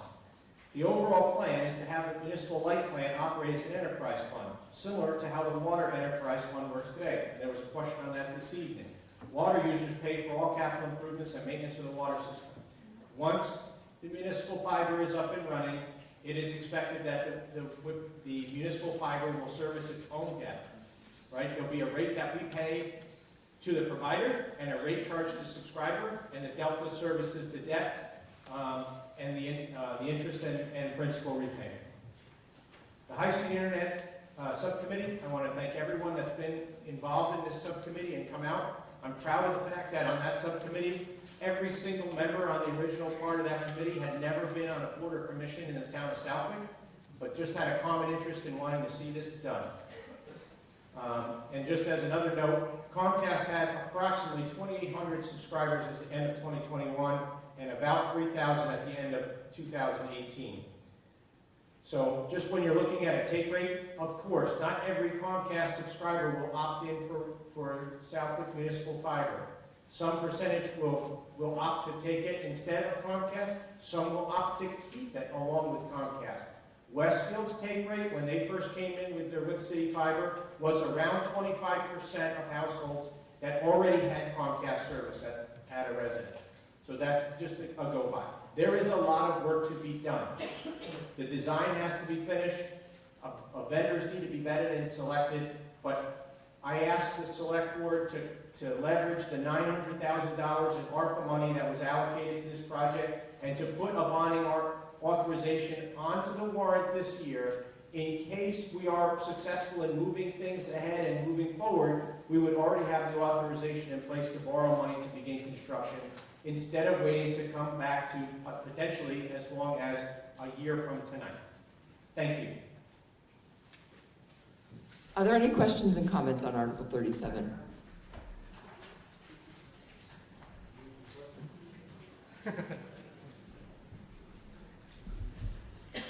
I'm going to start here. Go ahead, name and address, please. Andrew Gale, 5 Point Grove Road. Doug answered a lot of the questions about not going to do anything with the money for a while, but my concern is that the select board just authorized $900,000 of the remaining gift of ARPA funds to also fund this endeavor. Would it be better to apply the $900,000 in ARPA funds into this moonshot, which does have a better than zero chance of not working as presented at the moment? Or instead using that $900,000 for concrete purposes that will definitely benefit the town, funding projects with a proven need, funding infrastructure projects that have been presented and not funded in the past year or two. The town just used $300,000 of ARPA funds to help pay for the town hall roof when the bids came in higher than expected. The DPW could always use the funds for road, water, sewer projects. Wouldn't it make sense not to gamble that money and use it for more immediate needs?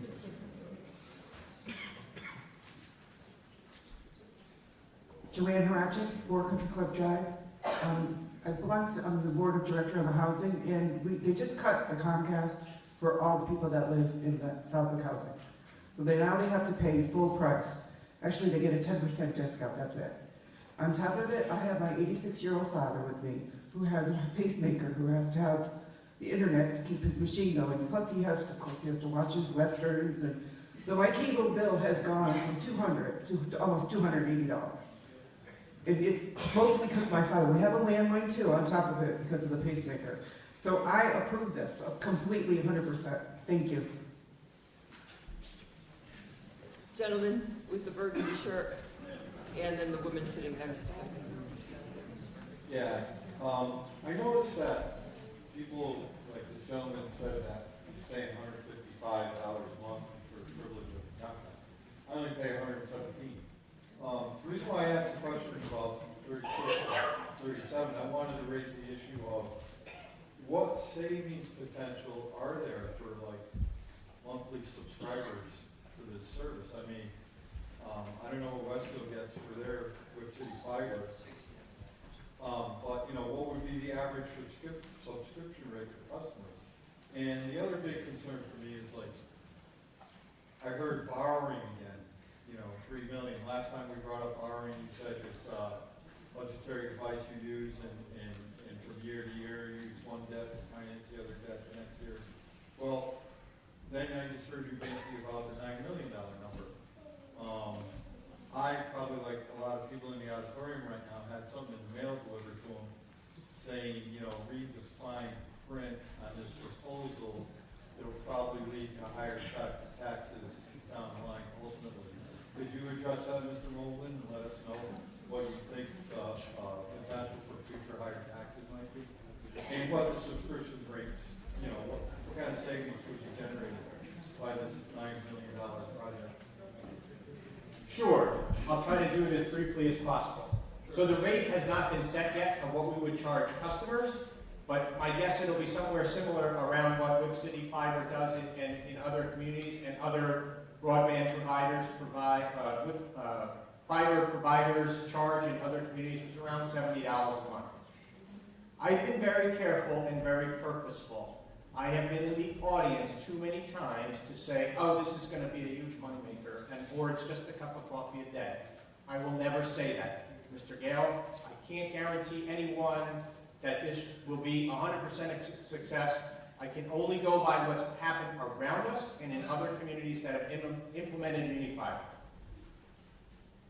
Westfield Whip City Fiber has been quickly retiring their debt in their own town based on margin and profit that they're getting from offering the service outside of their own community. But other communities are on schedule to continue to pay down their debt as they go. The reason I'm suggesting that we borrow the money is, again, it's a long-lived asset, and it would be less of a burden to pay it over time as we grow the subscriber base. I mentioned earlier tonight, the water department pays its own bills, right? When we go, you vote, but you vote on a water bonding issue. Why? Because if it doesn't go right, the full faith and credit of the town of Southwick pays those bills, right? So, but I will not stand in front of you and say, oh, absolutely, this is going to totally be okay and everything's great. There is always a possibility that we will not be successful. I have called this project our moonshot. Hopefully, ARPA money I will never see again in my lifetime because we don't have another pandemic. I pushed hard for the select board to vote to appropriate the remaining $900,000 in ARPA money to get this project started, and then we would leverage that money with additional bonding to get the program going, along with other grant opportunities that exist throughout the Commonwealth to implement muni broadband. So, like I said, I'm just not going to stand in front of you and say, oh, we're going to be successful, don't worry about it, because I can make no such assurance. Am I optimistic? Yes. The other thing I will tell you is, but believe me, I got the same mailers you guys got, right?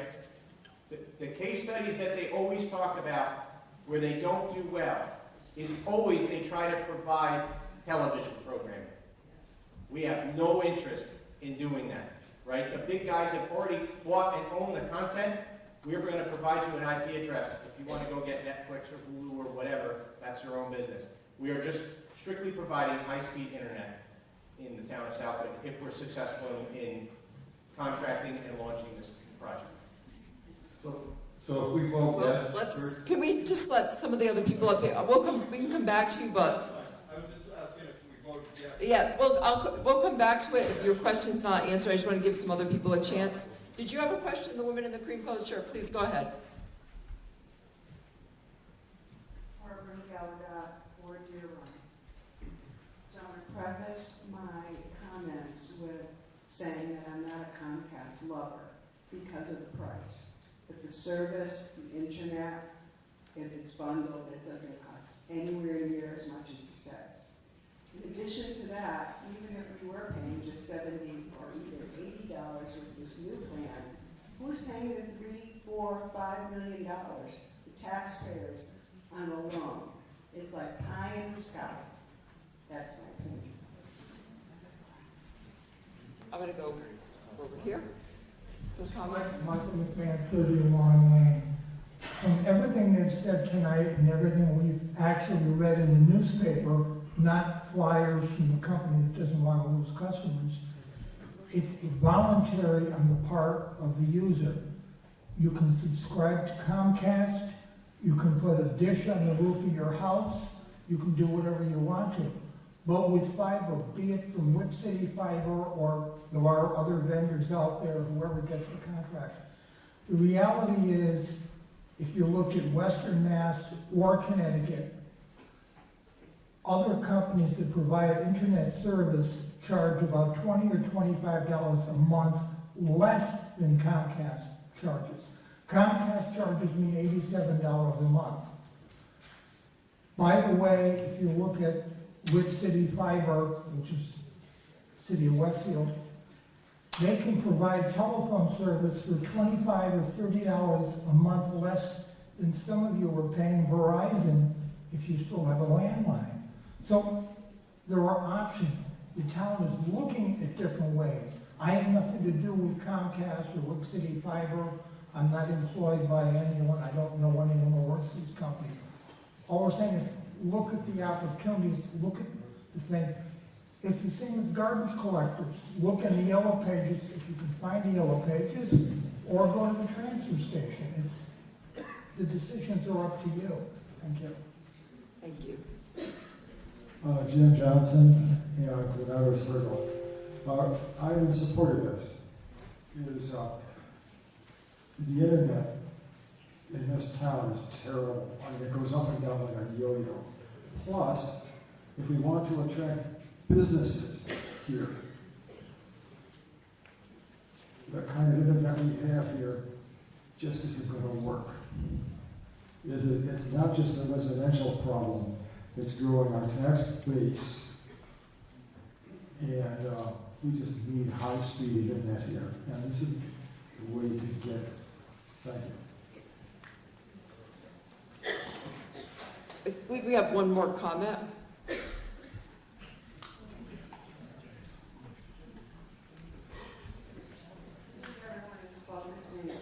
Can you just give me your name and address again, please? Barbara, you got about 401. Go ahead. I think everyone is focusing on their monthly bill for their internet. No one here seems to be taking into consideration who's paying the $3, $4, $5, or $6 million that it's going to cost. How much is going to be on our taxes to save $20, $10 a month, maybe? There's too many questions that are unanswered to even dream of voting for this, in my opinion. Just one point I'd like to add, and you raise a good point, and I think there was a question in there, and we've talked monies and prices.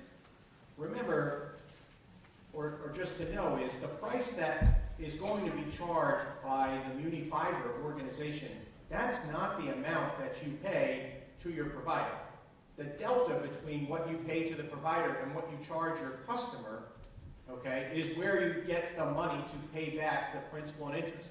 That math has to be worked, right? It has to come back in front of the select board from the high-speed internet subcommittee before your select board is going to vote to bond $3 million or more or less to implement this project. They've got to show the numbers to the select board and to the people of the town of Southwick who are ultimately going to pay for it if it doesn't, if it's not paid by the ratepayer.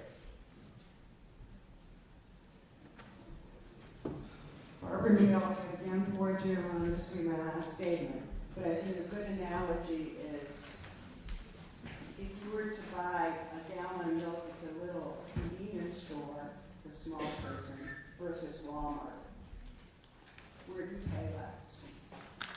I don't think a small town with 3,600 households that 90% have internet now, the other 10% obviously don't want it. And then some will stay with Comcast, some will find Verizon, whoever. I just don't think it's going to work for the dollars it's going to cost. Thank you.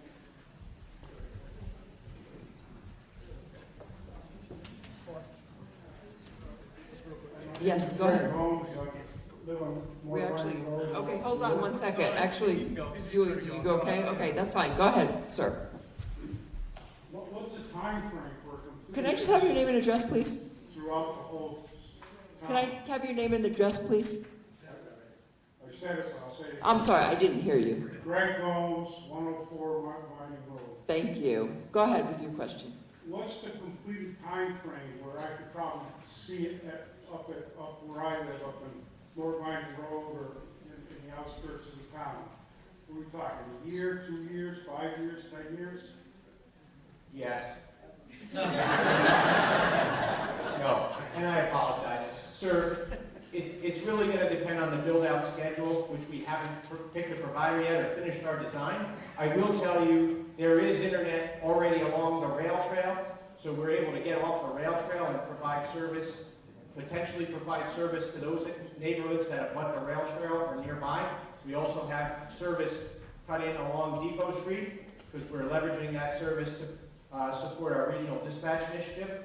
So it's really going to depend on how that's going to go. One thing that is very important, and this was is a non-negotiable item from the very beginning, from the very first meeting we had to discuss this, is just like when cable came in 40 plus years ago in the town of Southwick, it is going to be required that whoever the provider is provide the ability for every single residence in the town to be able to connect. Some of them are going to be hard, because, some of the, especially on the west end where there's large distance between homes and stuff, it's probably not economically viable at first. But it is going to be a requirement that the network cover the entire town of South.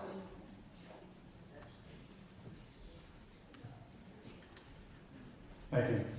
RJ Garachik, 21 Greenbrook Drive. I just want to draw the analogy, if I could, to what the school presented earlier with regards to the infrastructure of the network in the schools. It's very similar to the way that the town is built right now. So our town infrastructure, internet is weak, and everybody knows it. Fiber is the current technology, it's the future technology. Full disclosure, I'm very familiar with the technology, well, professionally, but I don't have any connection with any local telecoms or anything like that. But there's been mention of putting the funds that are currently available, the ARPA funds, the 900,000 into infrastructure. This is infrastructure, and it's infrastructure to future-proof us and to draw more residents and businesses to the town. So it's a good investment in my opinion. I'd like to also add that this is also a timing thing. Just like the school, they had, I'm going to butcher the acronym, but what is it? Easter funds. So they're using that to put towards their project. We can use this 900 to put towards this project, and it's because we have the opportunity now. So that's all I got.